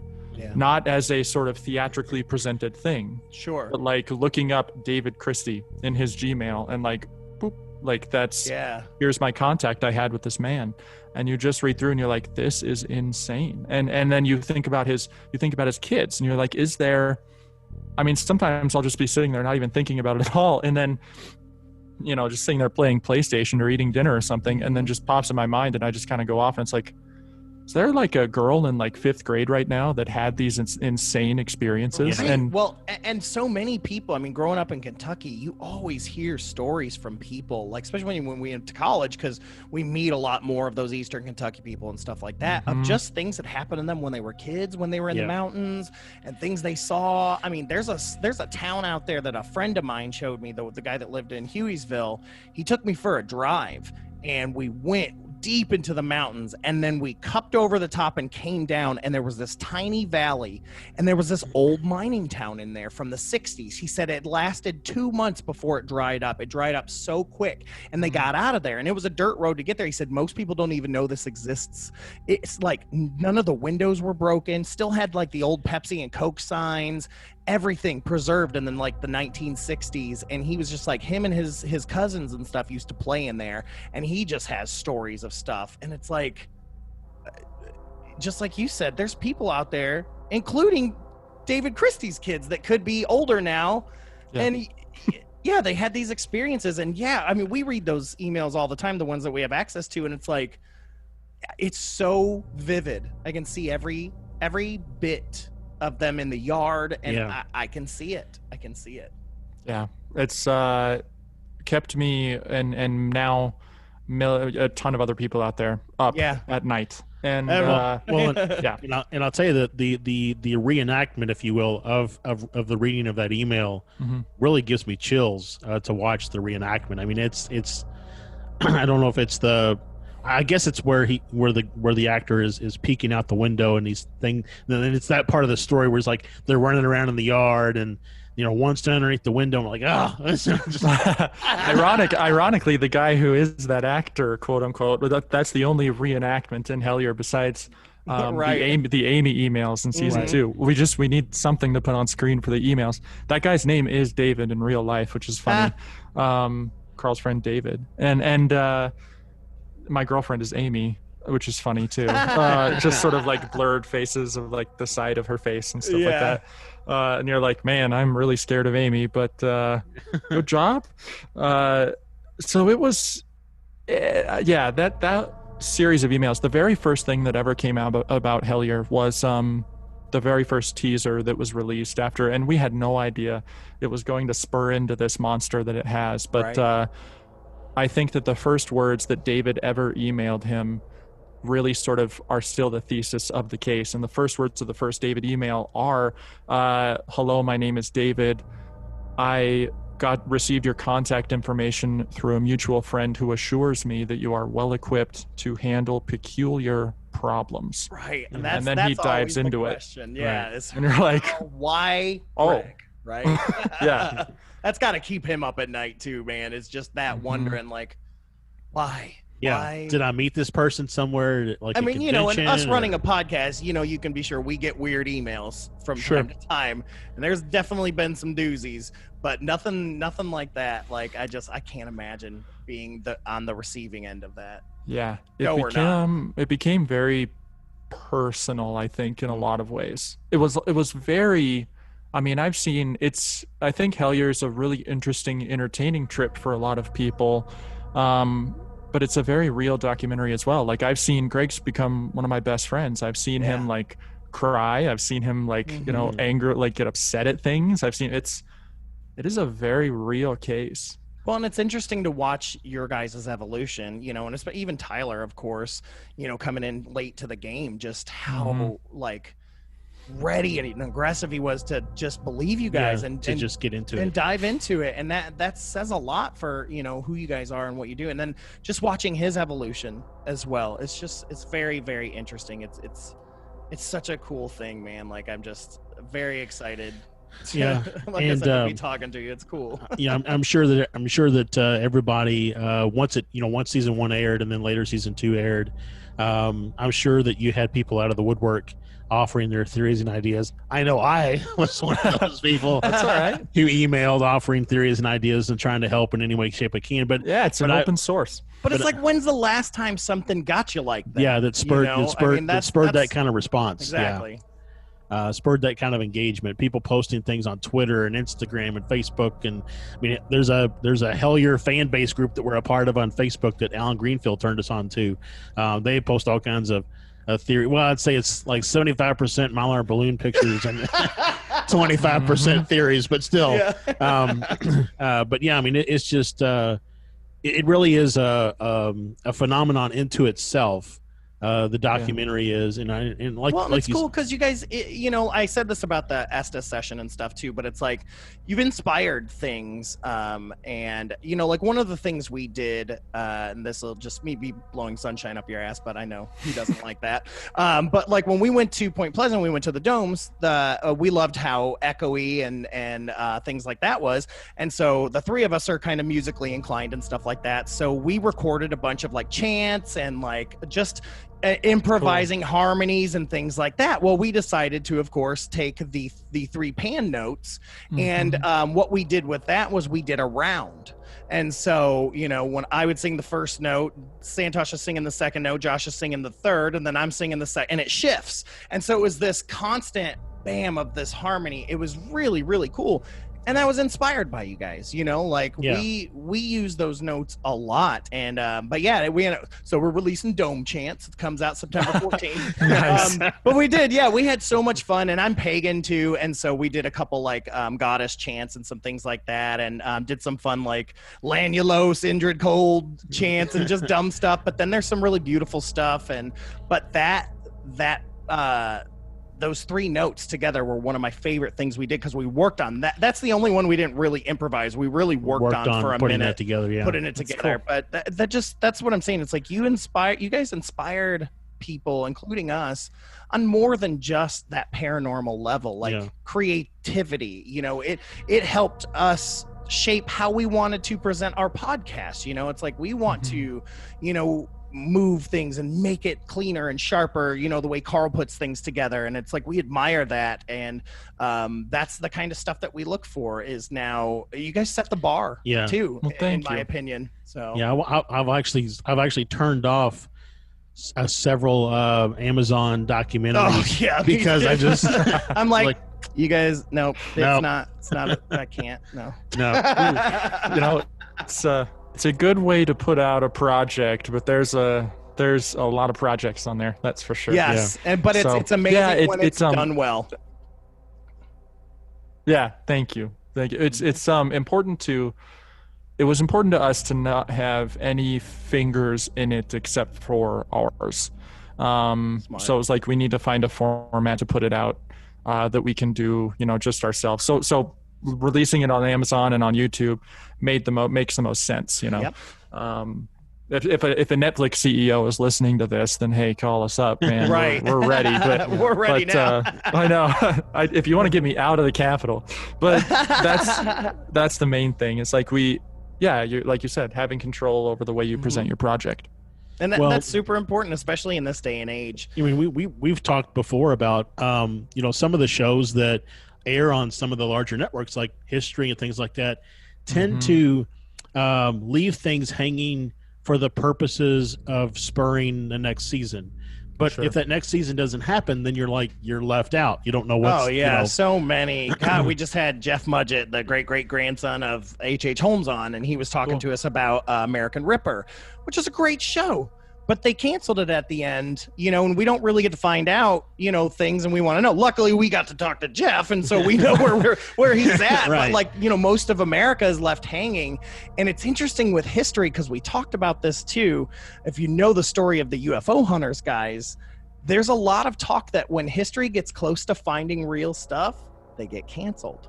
And it seems to be a thing. And the UFO hunter guy, the main old guy, can't think of his name all of a sudden, but that's one thing he talked about. He said that last episode that they had that never aired was massive, and it came down from the top that all of a sudden they were canceled.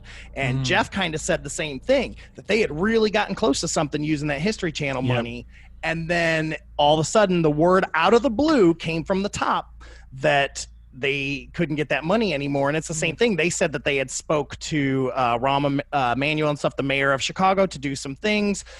Well, Jeff met him years later and he was like, yeah, no, that never happened. You know, just it's interesting. It just makes you wonder. That's why I love when a creator does get to keep their control. Yeah. No.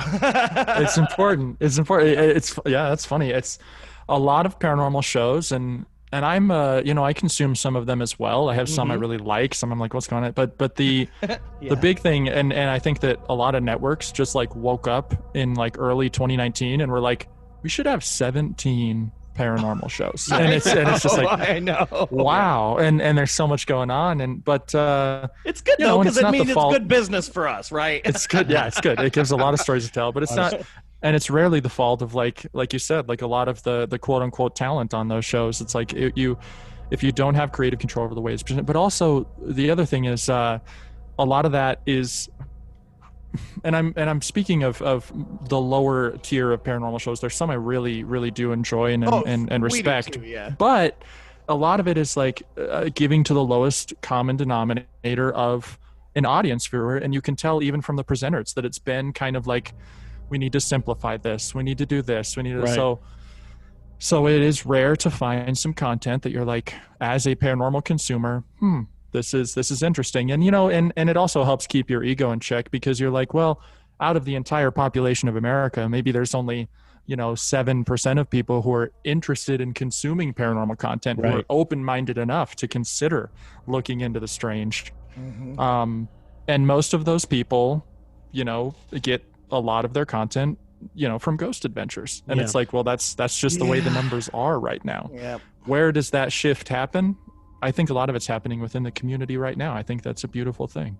I agree. More and more paranormal groups and stuff that we interview and some things like that, we definitely are starting to see a shift to those that are trying to document and put out there this want to make it as real and legit as possible, because you hear now things throughout the years about ghost hunters and ghost adventures, but I get it. I'm like, they have to get ratings. If they don't get those ratings, they get canceled. And that's TV. Reality TV has never been fully real, and it sucks, because that's the way of the world. And it sucks they felt pressured to have to do that. Well, and I also think it paints an unrealistic picture, because a lot of those shows, every show they catch something.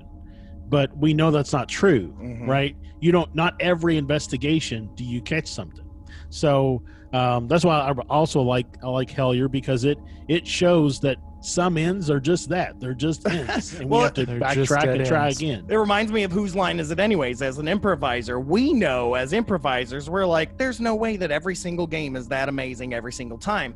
And then when you do some research, you find out that they film about 50 games for a studio audience, and then they choose like the 5 or 6 best ones that worked. Because especially because improv doesn't translate well onto screen, because you have to have that energy of the audience. So you really have to find gems. And so that's what they do. Yeah, they record 50. I think I don't know about the new one, but the one with Drew Carey, I know it was 50. Yeah. And I know the British one was around 50 as well, that's what they would film, was around 50, and they would choose 5. Wow. Because it's that same thing. It's like, but it makes you think that, God, everyone is amazing. Right. Yeah. So Colin Mockery really isn't that hilarious, huh? Yeah, no, he's not. No, I've seen him live. He's pretty hilarious. Okay, good.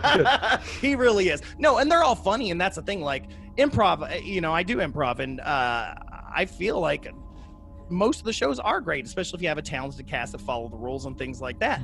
But even then, some are better than others. You know what I mean? And it's like, those are the ones that get out there. So it doesn't necessarily mean that Colin's not funny, because he is. Good. That's cool. I think Tyler could be a good improviser. He's got the energy for it. Yeah. There would be a lot more talking than in most shows. That's for sure. That's okay. Me, man. Before that's I part found of his out charm. I had ADHD, I was bouncing off the walls. It's everywhere. It's fine. The brilliance of editing his presentation, but honestly, it was trumped by the Carl's brilliance in editing the Greenfield interview down from like 7.5 hours down to that one. Oh, we saw that. We talk about because we're always looking at the clock. Clock. And we talked to Alan about it too. Yeah, we talked about that. But yeah, and that's what happened. You gotta find pieces and things like that. But you need that whole. That whole thing. I mean, even with Alan, we ended up having to do 2 episodes because we just, because he's a talker. Recorded so much. It also makes me wonder, because I know with our stuff, we didn't edit that much out, and we got a lot of good information. So I'm sure what you all showed of your different interviews versus what you actually got out of it to further your own opinions of the investigation is probably a little different.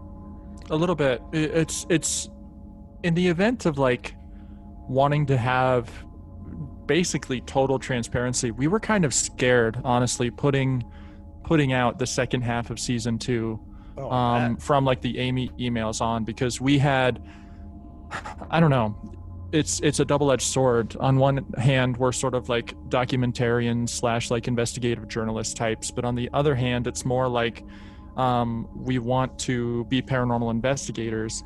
And it's honestly difficult to not keep some things to yourself sometimes. But the reality is that we want this to be an open source paranormal case. And we're not like selfish or egotistical enough to be like, we're the ones who are going to find the answers. So it was a lot of like, we want as many people to be involved. So we really didn't hold anything back. There's a couple of very small things, but that's just in case, like, like Terry walks up and shakes Greg's hand. Like he needs to know some stuff. Right.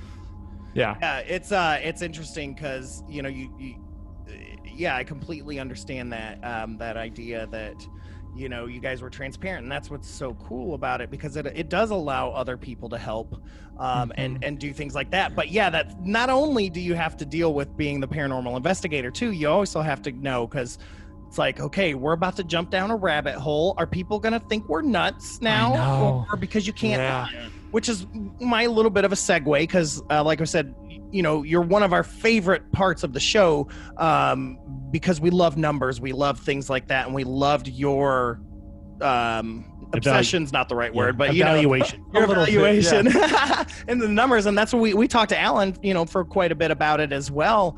And we of course have gotten into that obsession as well, and see numbers everywhere, and as well. And I've actually went down the point of in one of the wrist emails, he says use the number, and then there's an S hanging off the end, the number S. So I took that number S and looked it up in a cipher, and it's equal to 5, and I created a whole new cipher. A whole new cipher based off the number 5. Technically, that cipher's cipher 6. So what is cipher 5? Hey, I like you, same thing. I applied cipher 5 to all that, and I got some instructions from Greenfield about how to use the cipher, how he used the cipher. I take it a little bit more narrow-minded, I think, intentionally than a lot of other people do. I don't want to interrupt your question or anything like that. I'll just ramble on the cipher. That's all. We were just rambling that. Yeah, I've spent. I actually woke up one morning at like 2:00 in the morning and couldn't go back to sleep, and spent probably 4 or 5 hours before work working on cipher stuff. So you're in it. Oh yeah, deep, dude. Deep we keep that website that Alan's got on the homepage of my phone. And I even found the advanced side of it with the lexicon, where you could bump it up against other books. Which we've even emailed them, being like, "Hey, can you go ahead and add this book? Can you add the Oxford Dictionary into there? That'd be great." That's awesome. Yeah. I wanted to ask you about the numbers and stuff. Like, how is you still digging deep into those, or? Well, the numbers are instructions and directions, which always I think is something that is still a continuing work, but also something that I'm like, what? So if you accept that we might have figured out what the numbers are and what Terry meant by giving those series of numbers in the email, this interview is going to be incredibly confusing if somebody hasn't seen Hellier all the way through the end. But if we accept that that's what his instructions were, then what was he meaning by use the numbers? Right. What are we supposed to do with that information? And so, I still have them in my mind. I still have them pretty well memorized. But the thing is, I don't know until, in a sense, I think I'm sort of selfishly waiting for I wait for roads to go down, because I found myself in the process of deciphering the numbers and doing a little bit more of that, because I'm not really into the occult, but maybe that's what made me like a better person to sort of try to decipher them, as somebody who's like, I'm just kind of like non-biased, going to go in here and like see what's up. Yeah. And so if you were going to apply it to a certain text, I think that there are other texts that the numbers could be applied to. But the problem is that if you're looking for cipher values, it's sort of like stabbing a spear into a dark pond. Yep. It's the same issue that I ran into with the spirit box, where you can sort of create the story that you want to create. Right. Yeah. And so what is he giving us off of this specific set of numbers? I have a couple of theories, but it's a lot of I'm not exactly sure yet. So I guess that's a yes and a no. It's frustrating. I get a little OCD with them, but yeah. Yeah. It just basically says we're at the same point. Yeah, I mean, how you just answer that is how we feel. Right. Yeah, and I'm actually, now that we're talking about it, I'm probably gonna spend time tonight working on it. It's been a minute. I hadn't thought about it in a while, so I'll probably pull up that spreadsheet that I have that I've put everything together. But yeah, I mean, it is. I even have done numerous internet searches trying to figure out what book that picture is a part of, right? I've done keyword searches trying to figure out what book that is. Do you know what book? I haven't found it yet. Yes, please tell me. Huna. That's it's a book about Hawaiian spiritualism. Yeah, we know. Let me just tell you. Here's our synchronicity for the day. You remember how we just said that that psychic lubrication was the word we got close to? Well, let me tell you the word we picked here. It was 507. Yep, I know. Got it right here. Was psychic shock articles, and the first definition is from Huna. And it goes into about how the Hunas charge their fighting sticks and stuff like that. And we had never heard the term Huna before, and now here you are mentioning it. Yeah. We've already started researching Hunas, and then It's funny. That's crazy. That's funny. That's so crazy. You break down that picture a little bit. I'll have to... Where's Carl at? Let me ask him. Yeah, Huna is the book. So if we're looking at the entirety of that image, there are a couple of things to keep in mind. It appears as though he wrote those numbers, he hand wrote the numbers on the back of a piece of paper or a picture or something like that, because it looks like it's almost glossy like picture. Yep. Mm-hmm. And he placed it down on top of a book and then took the book and took a picture of it there. Now, here's the other weird thing that we know about that, and that's something that's not in the show, is we actually looked at a lot of the EXIF data of the pictures of that not only Terry sent, but that David sent as well. Mm-hmm. And people send us emails about this all the time, too. They're like, well, why didn't you look at the EXIF data? It's like, well, we did. It just wasn't interesting. Right. That image was also photoshopped. That image was cropped from something else. And I want to know what the rest of the image is, but right. I'm also like, what took you a week to get to this? I have something for you. 1 week was the first email. And then the second email was the numbers with the code about Indrid Cold still being here on Earth. So that was intriguing about the EXIF data for the Terry image. For the David image, it showed us the exact camera that he used. We know it was a little like, I believe an old, I think it was a Sony like point and shoot. And of course it's not a smartphone, so it didn't have GPS capability in, but it's exactly the kind of camera you'd expect a 50, 60-year-old guy in Hellier, Kentucky to use. And what is cool about it is that it showed that the times matched up, that the days and the times matched up. So we know what camera he used. We know that he was actually not using a flash, which was cool, especially given that one of the goblins, quote unquote, almost appears to be bioluminescent or glowing off of something. But also it shows us that it's weird because he was taking the pictures in the time of the email that he said he was taking the pictures. So if David was a hoax, whoever did that literally went out at 4:30, 5:30 a.m. and took some of those pictures. That's there's something to that. That's intriguing too. Yeah. Yeah, I mean, it kind of gets back to we recently did an episode about John Teeter. I don't know if you know the name John Teeter. He was like a time traveler guy that posted on the message board back in the 2000s. Vaguely. Okay. Check it out. It's nuts. It's its own rabbit hole. Yeah, it's cool. That's cool. Hole that you'll kind of go, okay, this could happen. Yeah. Well, that's what I was going to say. So the amount of detail that he produced as a part of those posts on those message boards really gives credence to his story. I mean, he produced an owner's manual for his time machine. He produced a patch that he had on his uniform. So, I mean, it's just the amount of effort that somebody would put into that for it to be a hoax. To make no money off of. Yeah, to make nothing out of it, to not come forward and claim to be that guy or any of that kind of stuff. So, where did he post this? I'm just curious. I don't remember. Actually, all of his posts are still up on the website. They've preserved his account. But if you just Google John Teeter, it's Titor. Okay. But yeah, we actually did a 2-part episode on it a couple of weeks back. We were only going to do one, but there was so much, and we still didn't even scratch the surface. I mean, I had probably I don't know, about 150 pages in Word, and we got through maybe 25 of them in a 2-part episode. In a 2-parter, because it's crazy. That's cool. That's very cool. But yeah, so we'll have to definitely look into the book, and it's interesting, and that's where I was going when I looked at that picture of the numbers. What I got into was it looked like it was written on the back of a photograph that had been printed in a store. The SLUF, the term on the back, I actually looked into that a little bit too, and it's actually referencing a fighter jet that was used in Vietnam War.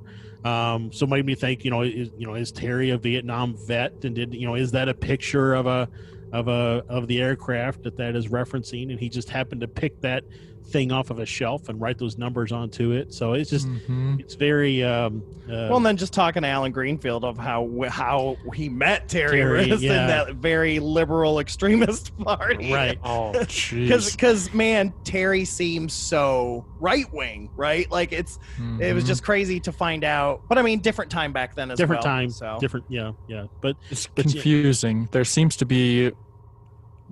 On some days you're like, oh man, this guy's had a crazy past, and then some days they're like, well, this seems like different people. I obviously don't know currently what the answer is. The thing is, it's like, is he a Vietnam vet? Is he, if we get into Vaughn's version of Terry and the man that he met, the man that we interviewed in Hellier season 2, that's then there's the Greenfield Terry, then there's the Terry that David knew. It's all so interesting, man. Like, yeah. I mean, even Alan, because we threw the pressure down on Alan, and because he's such a trickster. Somebody has to. He's such a Loki, man, that you're like, are you throwing shit to the wind, man? And I've gone back and I found a bunch of his old Flying Saucer magazines that he used to wrote the UFO site, or found those on archive. And so I've been reading through those and just seeing old Alan Greenfield from the 60s as well. It's, just talk about all those different things like Terry. I mean, just to see how Alan's changed since that time period. How much has Terry changed? Right. He's a goober, and that's what we clicked, I think, because we're all goobers. We're goobs too. He, you look at it and it's like I mean, the only impression that I had of him before we interviewed that like Greg was telling us about was I think he appeared on like Brad Meltzer's Decoded or something like 5 years ago. Slicked hair back. Yeah, and he looked so scary. And we're like, and I was just I was so nervous to like, you know, we went down, we drove to Atlanta to like meet with this guy. And I'm like trying to find a hotel room that like kind of looked interesting, like had like a couch or something to like shoot in, and I was like, we're just gonna go pick him up and take him to our room and interview him for all night. And I was scared about that, you know. Greg was nervous too, and after we dropped him off, we were like, what in the world just happened? We took him out to eat before we talked with him. And that was a weird dinner to just sit across Allen Greenfield at this Indian restaurant in Atlanta. And then we joked after we dropped him off back at his place at like 5 a.m. We were like, Greg, did you pick up the wrong guy in the lobby?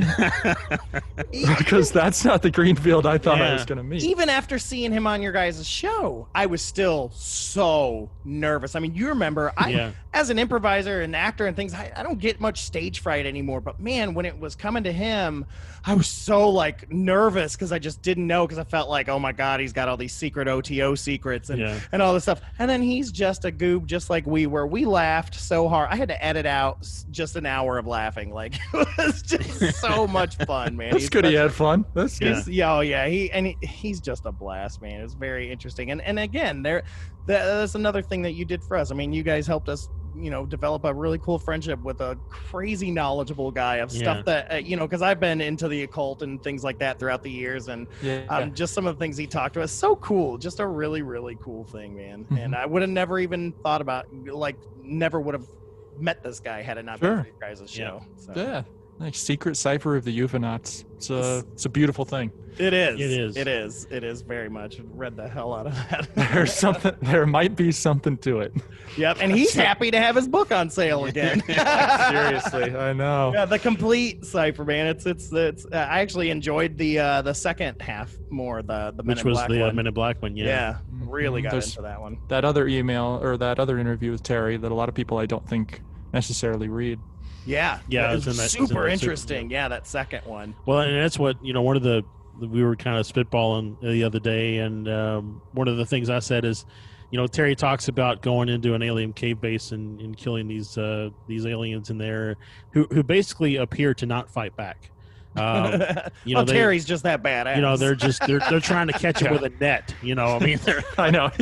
Well, Terry's not going to share the lame stories. It just felt like Gargamel catching Smurfs.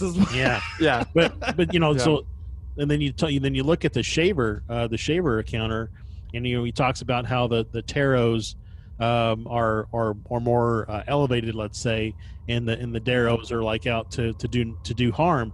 And so in the back of my mind the other day, I'm thinking, what if Terry is a Darrow because he's in there killing Taros?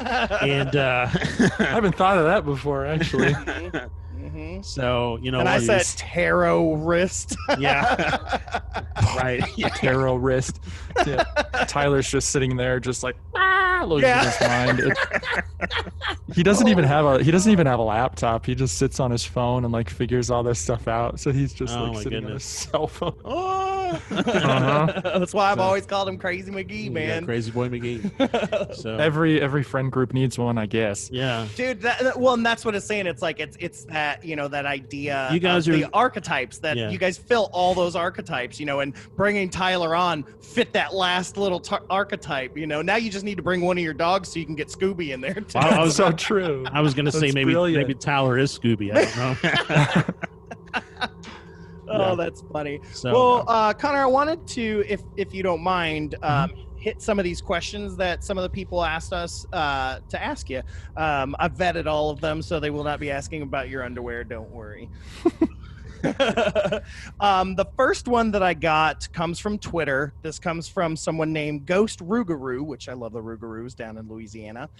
He says, he or she, I guess, says, Connor's attitude toward the experiences in the show closely mirror how I think I would react in those situations. Mm-hmm. What would be his freak out moment that would make him consider leaving the investigation alone? So essentially, what is something that would happen that would cause you to leave? Be done with it? That's an interesting question. Yeah. I like that. You look at the, you kind of wonder how much crazier could this get? And you hear some of honestly, the whole thing with Nate and Somerset, that was a very real thing. Where I was like, because in terms of the timeline of the show, the way that we planned out that whole Somerset trip, because it was September of 2019, so a month ago as we're recording this, we basically spent the month together and finished out the last 3 episodes trying to tell the story of this case.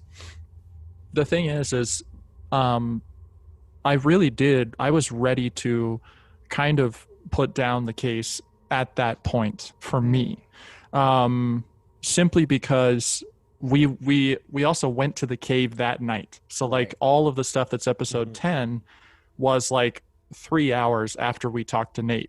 Oh, wow. So it was like, that really gives it a different perspective. I'm scared that we're going to run into these cultists, which is the classic mantra of like real people are the monsters. And now that I sort of, I guess, am quote unquote fortunate enough in the point that I like live in Colorado, so I'm like away from it physically, right? Yeah. So like you guys are closer to it than I am. But when we got back from Point Pleasant, we were like Men in Black found us. We all kept having there was noises on my phone. Noises. Yeah.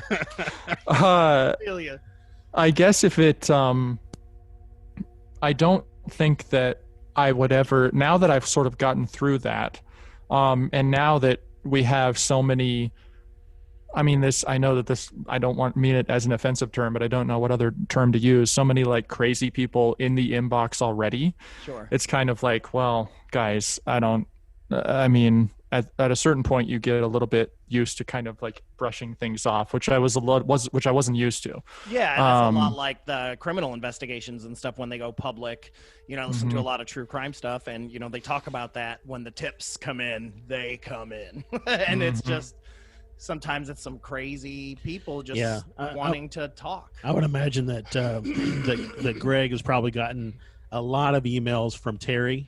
Oh, I'm sure. Yeah. And There's a lot of Terrys out there. Yeah. So even Indrid, I'm sure, has emailed Indrid, I'm sure, has probably emailed a few times, and people have people have sent in. People have claimed to be relatives of Terry. People have found people have emailed, like as Indrid, as these other individuals like that. They've sent him code words and names and things like that. And it's so hard to sift through that. It really is, because you don't want to lose something. But I guess to answer the question, until it comes down to a point of like physical danger, like I don't think that I'm going to be that guy who went down in the caves and was there, and like caves are freaky, but I'm willing to check it out safely, and I'm willing to send in Tyler with a GoPro. But I don't think that I necessarily when it comes to time to sort of like put the case down for a little while, it seems to wake back up. But there's also comfort in the event is like, we don't have to tell this story if we don't want to, Yeah, for sure. We could just be like, all right, I'm going to go do this now. And there's comfort in that. I like that. Well, we brought up Nathan, so it's interesting because the next question is about Nathan, but it says, this comes from Marlena Shears from Facebook. She says, my question is, after the Somerset interview with Nathan, is there any story he can tell us that we didn't get to hear on the show? I know for personal and legal reasons, there are some things that probably can't be told, and that's okay if he can't talk about it. I just wanted to throw that out there and see if there was anything special out there. Nathan, I don't want to say anything that's going to be in his podcast of Pennyroyal, because he's releasing it in October. He's very excited about it, been working really hard on that. But I will say, maybe I can think of one that's just really random that I don't think we had in there, because there were so many. We talked to him and it was like, Somerset's a crazy place, and yes, it is. we had to trim that episode down a little bit. I remember one particular, I guess, just as a quick shout out to this, I remember a story in Somerset of a Yeti looking individual crossing the road in front of like a car, I believe it was. Stopped the car, this Yeti thing crosses the road, looks over, and then kind of is like a white hairy being and then disappears into the other, just foop off into that void. And Nate talks about, because he talks about it in the show as well, sort of that the term that I've come to really like interdimensional interlopers and stuff like that. He's like so good at telling stories like that it was just a blast to sit and interview him. Yeah, Kentucky and West Virginia, and a lot of times I'll consider them the same state sometimes, but it's like there are so many cryptid and monster stories out here, and Yeti sightings. I mean, I was just talking to Ken Gerhard, the Bigfoot expert, and we were talking about that when we were in college in Campbellsville, Kentucky. I used to work in the library, and I was digging through the archives of these old newspapers, and I came across these newspapers that had 2 sightings within like 2 weeks of each other. Yeti sightings in 1898 along Green River, That's cool. And then Kentucky has a fascination. There's a number of these small towns that believe in the monkey cat, and it's essentially a Sasquatch. I mean, and it's the like monkey cat. Yeah, just you talking about what you just said reminded me of so many stories of these monkey cats that I had heard when I was in college and things like that. This family that we went and visited, they're crying and they're talking about the experiences they had with this monkey cat where it would jump on the hood of their car. I mean, this whole family's crying. 6 kids, a mom, and they're just you talk about believing something, believe that. Sheesh. You're like the Barbara Walters of these paranormal interviews. Oh, I love it. Well, because before all that stuff, I sought it out, because I wanted to know the things that I saw growing up or felt or all of those things. I wanted to find out that I wasn't alone. It was never about proving it. It was about finding out I wasn't alone, because that proved it to me. I like that. It is. And that brings up, just as a quick aside, the whole importance of names in the paranormal. It's until you start to be willing to accept other stories, you don't realize that you may be looking at the same thing oftentimes. Like, for example, even with us, like, we're on a sense like perpetrators of it, but also like trying to help out the case, because like David never calls them goblins. Goblins simply was kind of dubbed by more of that Hopkinsville case. And there's even some slight differences in the creature variations there too. But then like we're inundated, then all of a sudden everybody starts seeing goblins just because it's in the zeitgeist now. Right. But what other names are people giving these things that we're not hearing about? What did we just come across? Who was it Ken talking to us about the shorties? Or about the he called them dwarf Sasquatch.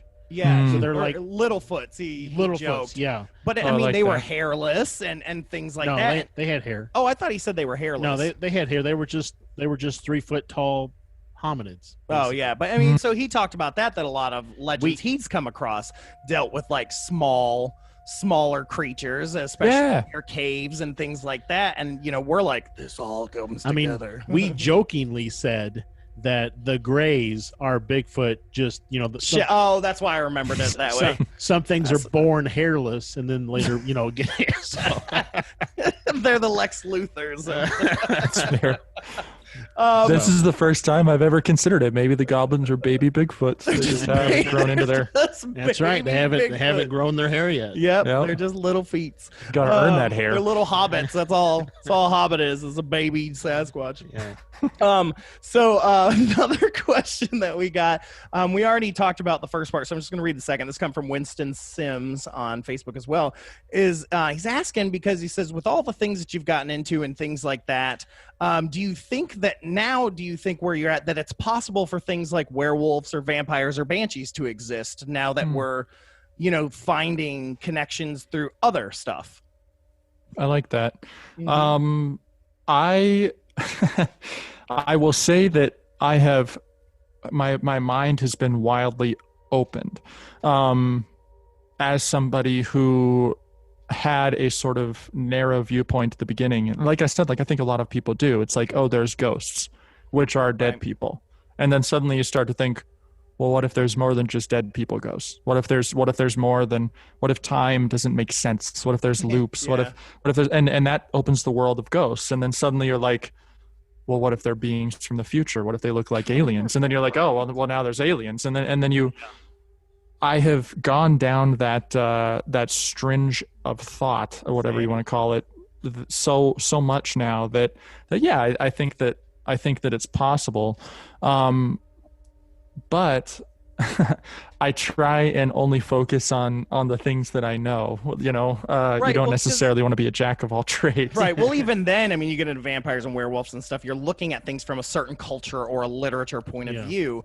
Because one of the things Keel that I really like that John Keel talks a lot about is he talks about how common the UFO contactee sightings and stuff like that were, comparing to the fairy sightings of England in the 1800s, and how the fairies of then are really the UFOs of today, or was it vice versa, right? And that's what makes you think about it. It's like, because then if you get into werewolves or vampires or stuff, we have this idea of movies of what they should be, but they could fall more along the lines of like some of these Native American lore of Wendigos or Washoe guys or things like that, right? We don't know, because that's where you have to get to when you're investigating is Sure. You've got to open your mind to possibilities that you wouldn't think of, because it's not black and white. You have to shed off those preconceived ideas of what something is. Yeah, absolutely. I think that I'd agree with that. I think that paranormal phenomena is, I guess, to give a quick mental metaphor that might help answer the question or not. I think that, yes, I'm open to it, but I think things like werewolves and vampires are a little bit old news. Yeah. In my opinion, I think that the paranormal and what is being cited is a little bit beyond us already. So like take like just UFO sightings, for example, the airship sightings began before airships and airplanes exist. And then suddenly we had planes, and then they had even better planes. They had saucers, and then they had, so like, I think the phenomena is about 35 years ahead of us, if I had to pick. We've talked about that a lot too. Yeah, it makes you wonder. Gil talks a lot about that in Operation Trojan Horse. Right. I would love to get my hands on all of his original research that he did for that book. And there's actually a John Keel fan page on Facebook that with some people who have contact with the guy who got most of the stuff from the estate, and basically he just won't share it with anybody. Yeah. So, but yeah, I mean, it's so much of what the report. I mean, that book, like the first probably 12 chapters of that book is just historical accounts of sightings. That's something that we talked about before. If you could take all the Bigfoot sightings and all the UFO sightings and all the ghost sightings and you overlaid them over top of each other, would they start to paint a picture of certain parts of the world or the country or whatever where things happen more frequently? John Keel refers to those things as windows, which is interesting because, of course, Terry Riss talks about a door is closed but a window's open. So there's a lot of similarities there in what's being discussed. So right, you can't figure out things like the Wednesday phenomena potentially until you have enough data to do that. And that's kind of the beauty of it too. And I hope that gives people motivation to investigate further into this, because even a null data point is a data point. Right. Don't be ashamed at all when you go out and you don't find something. Just mark down that when you went there on Tuesday and it was stormy, you didn't find anything. Yeah. Right. You have to have both sets of data. Yeah. Yeah. So there's a that's the investigator part. There's too often in the paranormal, there's too much paranormal, not enough investigator. Yeah. Right. One of the last questions I have comes from Alexa Furman. She kind of asks a similar question that's been asked before, but essentially I'll sum it up by saying is those times when things have gotten really heavy for you during this investigation of Hellier and things like that, what is it that causes you to push forward? When things get hard or things get scary or things like that, what is it that makes you go, I need to keep going, this is important? It is, and I think that some listeners and maybe you guys can relate to some of this as well. You don't ever want to sit there and be like, I'm called to do this, because I think that that's a really a really egotistical way to look at this. For sure. But synchronicity and the way that it kind of works was a sense of there is a breadcrumb being laid out, and I think just being born, as well as anybody who's listening to this is as well, just by nature of being an audience member is that you have this insatiable curiosity, and you just want to know. And so you keep following as much as your curiosity can take you. But Tenny said some beautiful words at the end of season 1, where he's like, you have to keep yourself. And so I have my faith. I'm Catholic. I have my ritualistic prayers that I say. I'm like, this is what the energy that I'm going to keep close to me, and I'm going to keep figuring it, like seeing what other breadcrumbs in this highly strange case are laid out before us. So it's hard. As soon as it gets into like physical threats, like I want to become more of an armchair person for that time being, and then let's go more in the field, and then let's armchair. I think that you have to find the balance between it, and I think it's really important that you just sit back and read more about like something like sports or stocks or something, there's like separate yourself all from it. Don't go all in. I mean, there are definitely times when I have been completely consumed by just looking at the phenomena in general. And sometimes you get so deep into something that you can miss several clues that are just there for the taking. And so it's nice to take a step back, to distance yourself, like you said, for a little while, and then come at it again from a different angle. Yeah, because you start looking for certain answers that you miss the older answers that may lead to it. Yeah.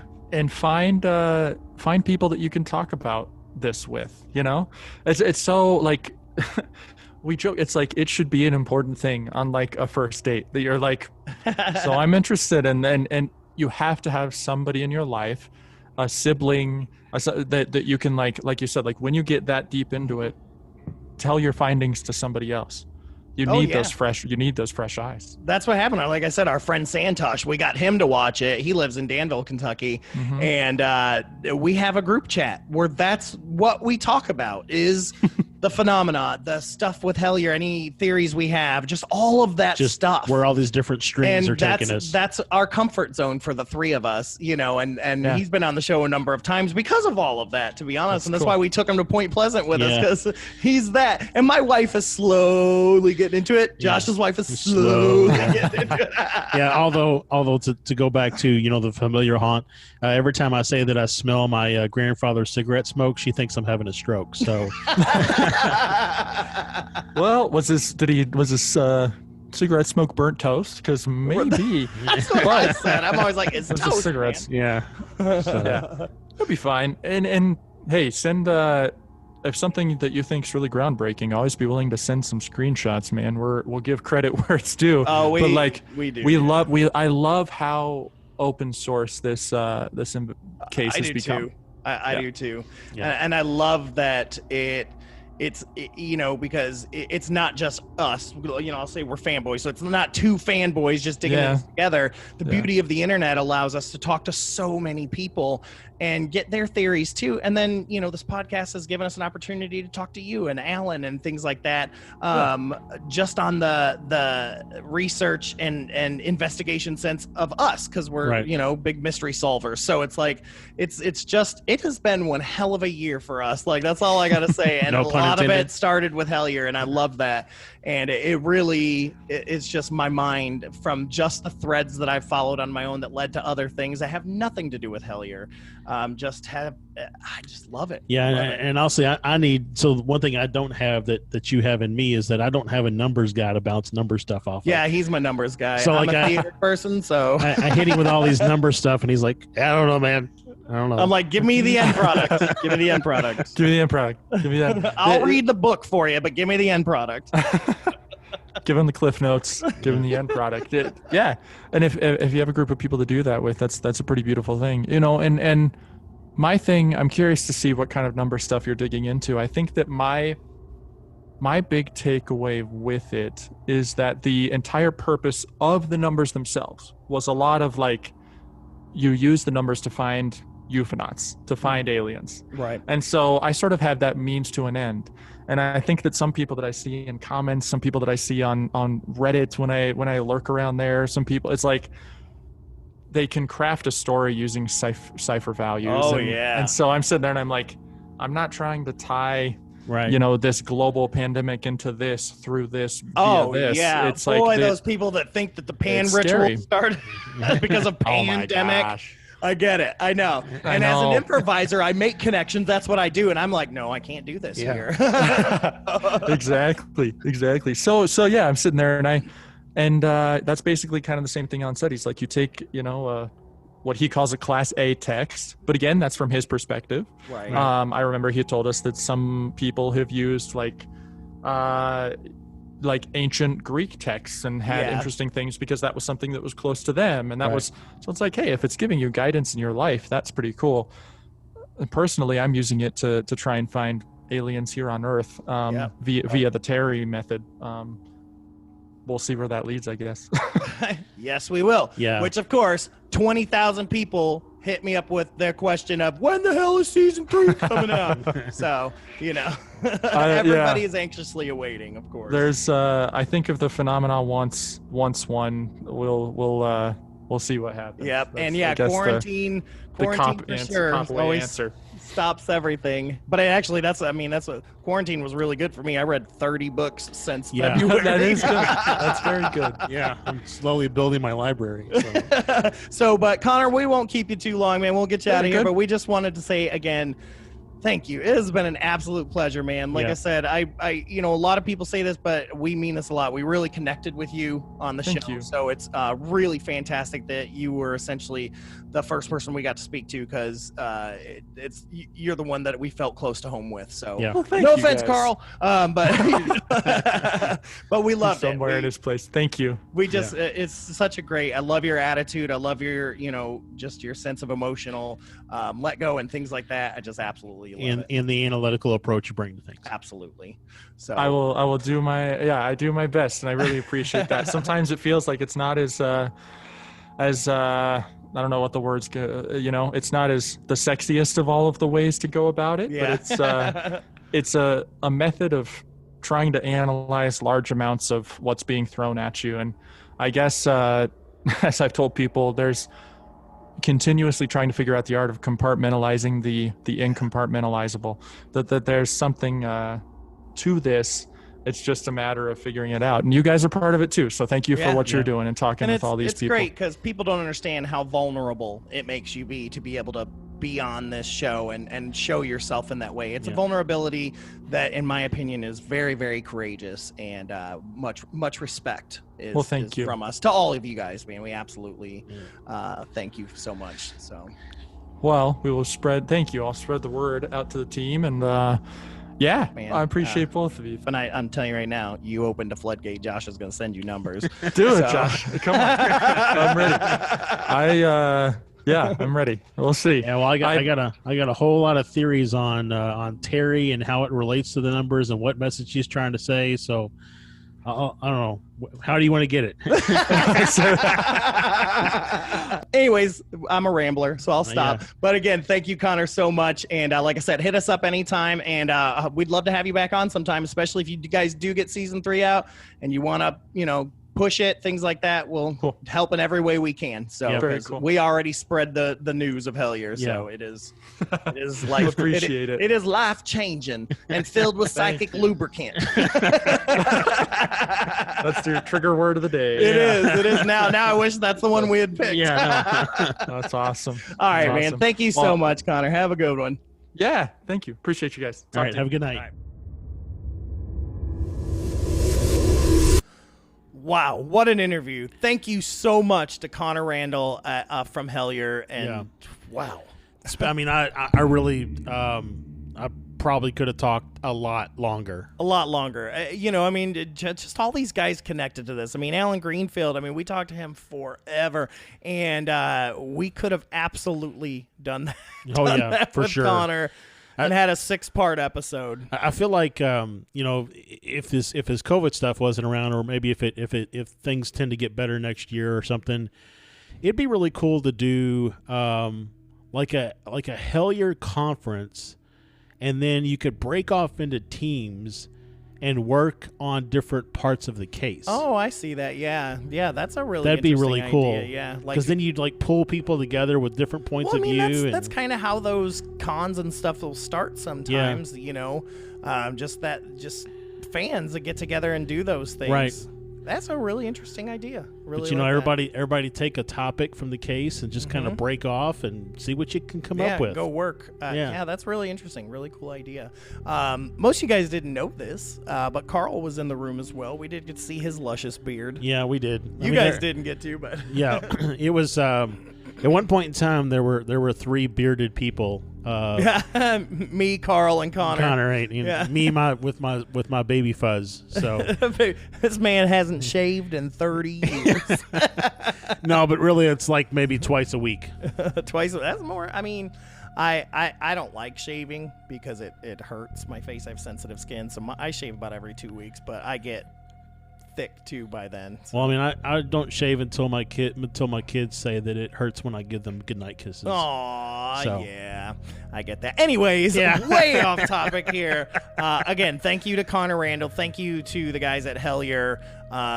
We love it. Everyone is anticipating season 3 for when it comes out down the road. If the cards deem it so, I guess. Yeah, absolutely. But even then, just like Connor was saying, they're very open and transparent about where they are. Yeah. And if you follow Greg and you follow Dana and you follow all those guys on Twitter, they're always releasing anything that they come across, tidbits of information and stuff like that. So it is very fantastic for them to allow us all to become a part of it. And I think that's where the phenomenon comes from, you know, this worldwide, essentially, even though it's probably just the United States, but it's just this worldwide phenomenon that we all feel, is that because we all get to feel a part of it, right? You know, and that to me is what makes it great. I mean, it's just like improv, when we bring people up on stage, or we do something like Dinner Detective where they get to be a part and things like that. People love that, and that's what this does, is it allows us to be a part, and it's good to hear that they do read those emails and those messages. I mean, and it's great. We talk about it all the time about how this, you know, the paranormal community is just that, a community,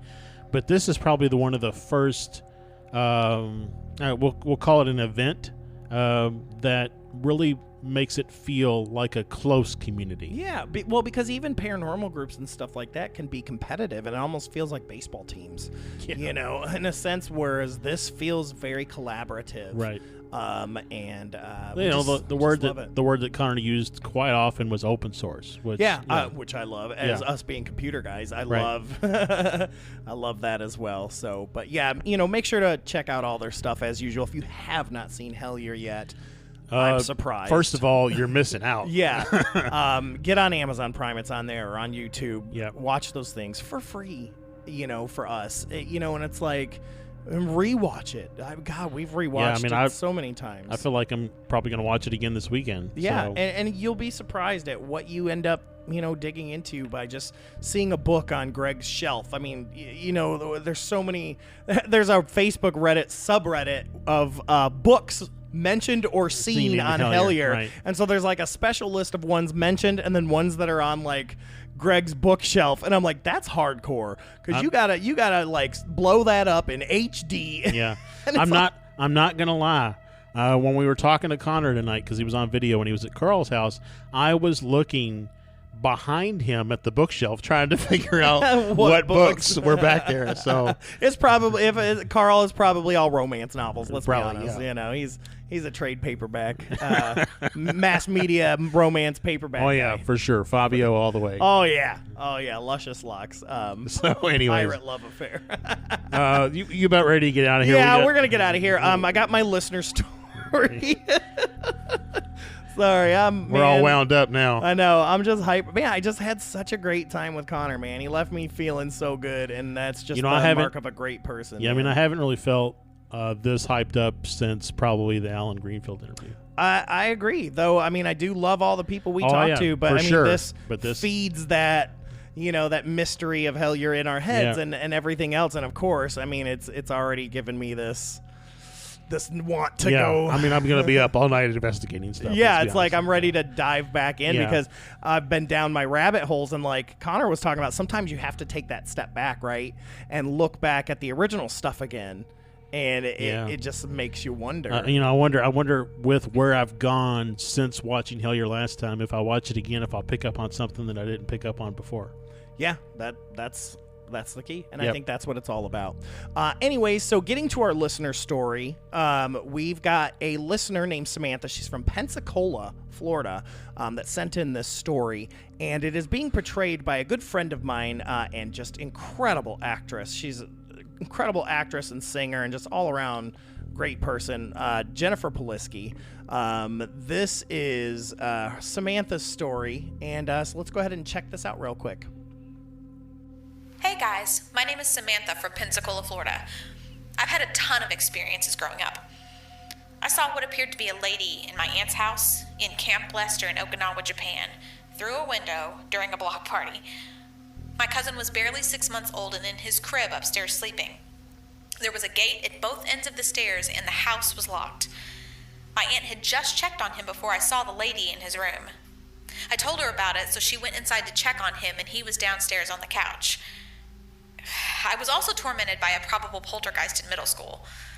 Knew that someone killed themselves at a lighthouse along the Pacific coast before hearing the story, and on and on. My dad was always intrigued by sensitivity, but it scared me so much. I finally learned just to tune this stuff out, but I watched Hellier, and now I'm intrigued too. I don't have paranormal experiences much these days, but I more recently had someone touch my foot while I was sleeping, followed by our fire detectors acting weird and lots of sleep paralysis. Shadows walking about my room, believing someone legit broke into my house after my boyfriend left for work. So lots of... the thing that I love about her story, which, by the way, I did not remember that Hellier was in that. Yeah. I kind of plan these in advance and not based off of the show. Yeah. Just, so she sent me her story, so I'll make sure and plan it for next week. So really weird that she just mentioned Hellier. So another synchronicity kind of gave me some goosebumps. But the thing that I love about this story is he talks about, nothing's really happened much over the last couple of years, and then lists like 20 things that happened. Right. And I'm like, that's a true paranormal experiencer, that you become so numb it's regular yeah, that you don't even think things are happening, that the things you just mentioned are still big things. Yeah, I mean, well, it's really interesting because she talked about having thought somebody broke into her house after her boyfriend left for work. I've actually had a couple dreams over the last year where, like, I dreamed that somebody breaks into the house. Yeah. And then, like, the next day I start thinking, do I need to get this time of alarms? I irrationally thinking about that kind of stuff. But yeah. Well, and I love it because I feel like when I talked to Samantha, I tried to ask a couple questions. I always ask, where are you from, and things like that. And Samantha, if you're listening, correct me if I'm wrong, but I think she might have been an Army brat, and that's why she had moved all around. I mean, that would make sense. Like that. But Pensacola. I love that all over, from Japan to the Pacific Northwest to Florida, she's still having these experiences. All right. Well, it's fascinating. And it shows that probably she's sensitive to it, right?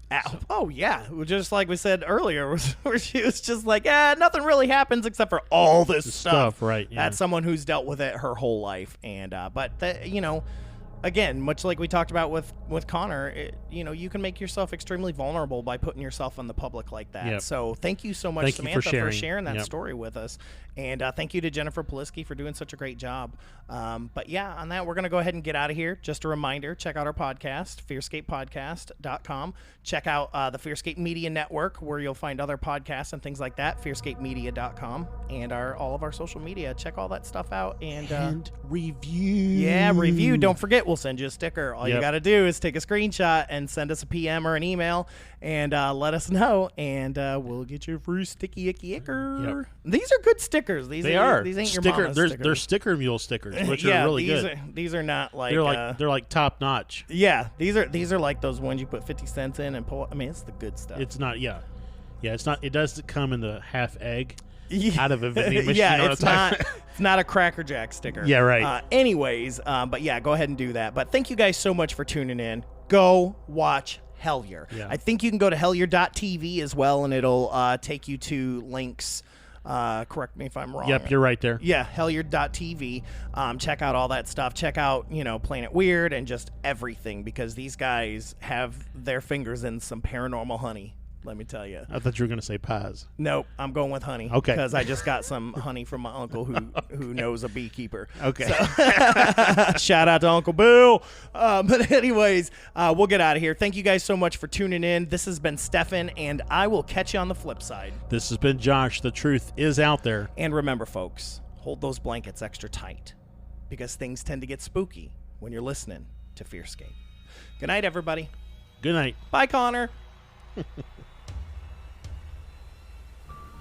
I'm so glad you were able to join us for that horrifying discussion. I hope they didn't frighten you too much.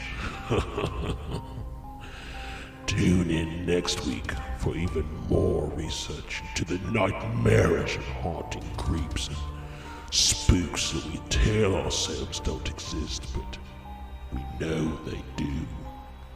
Make sure you have your blankets, that you hold them extra tight. Next time on FearScape.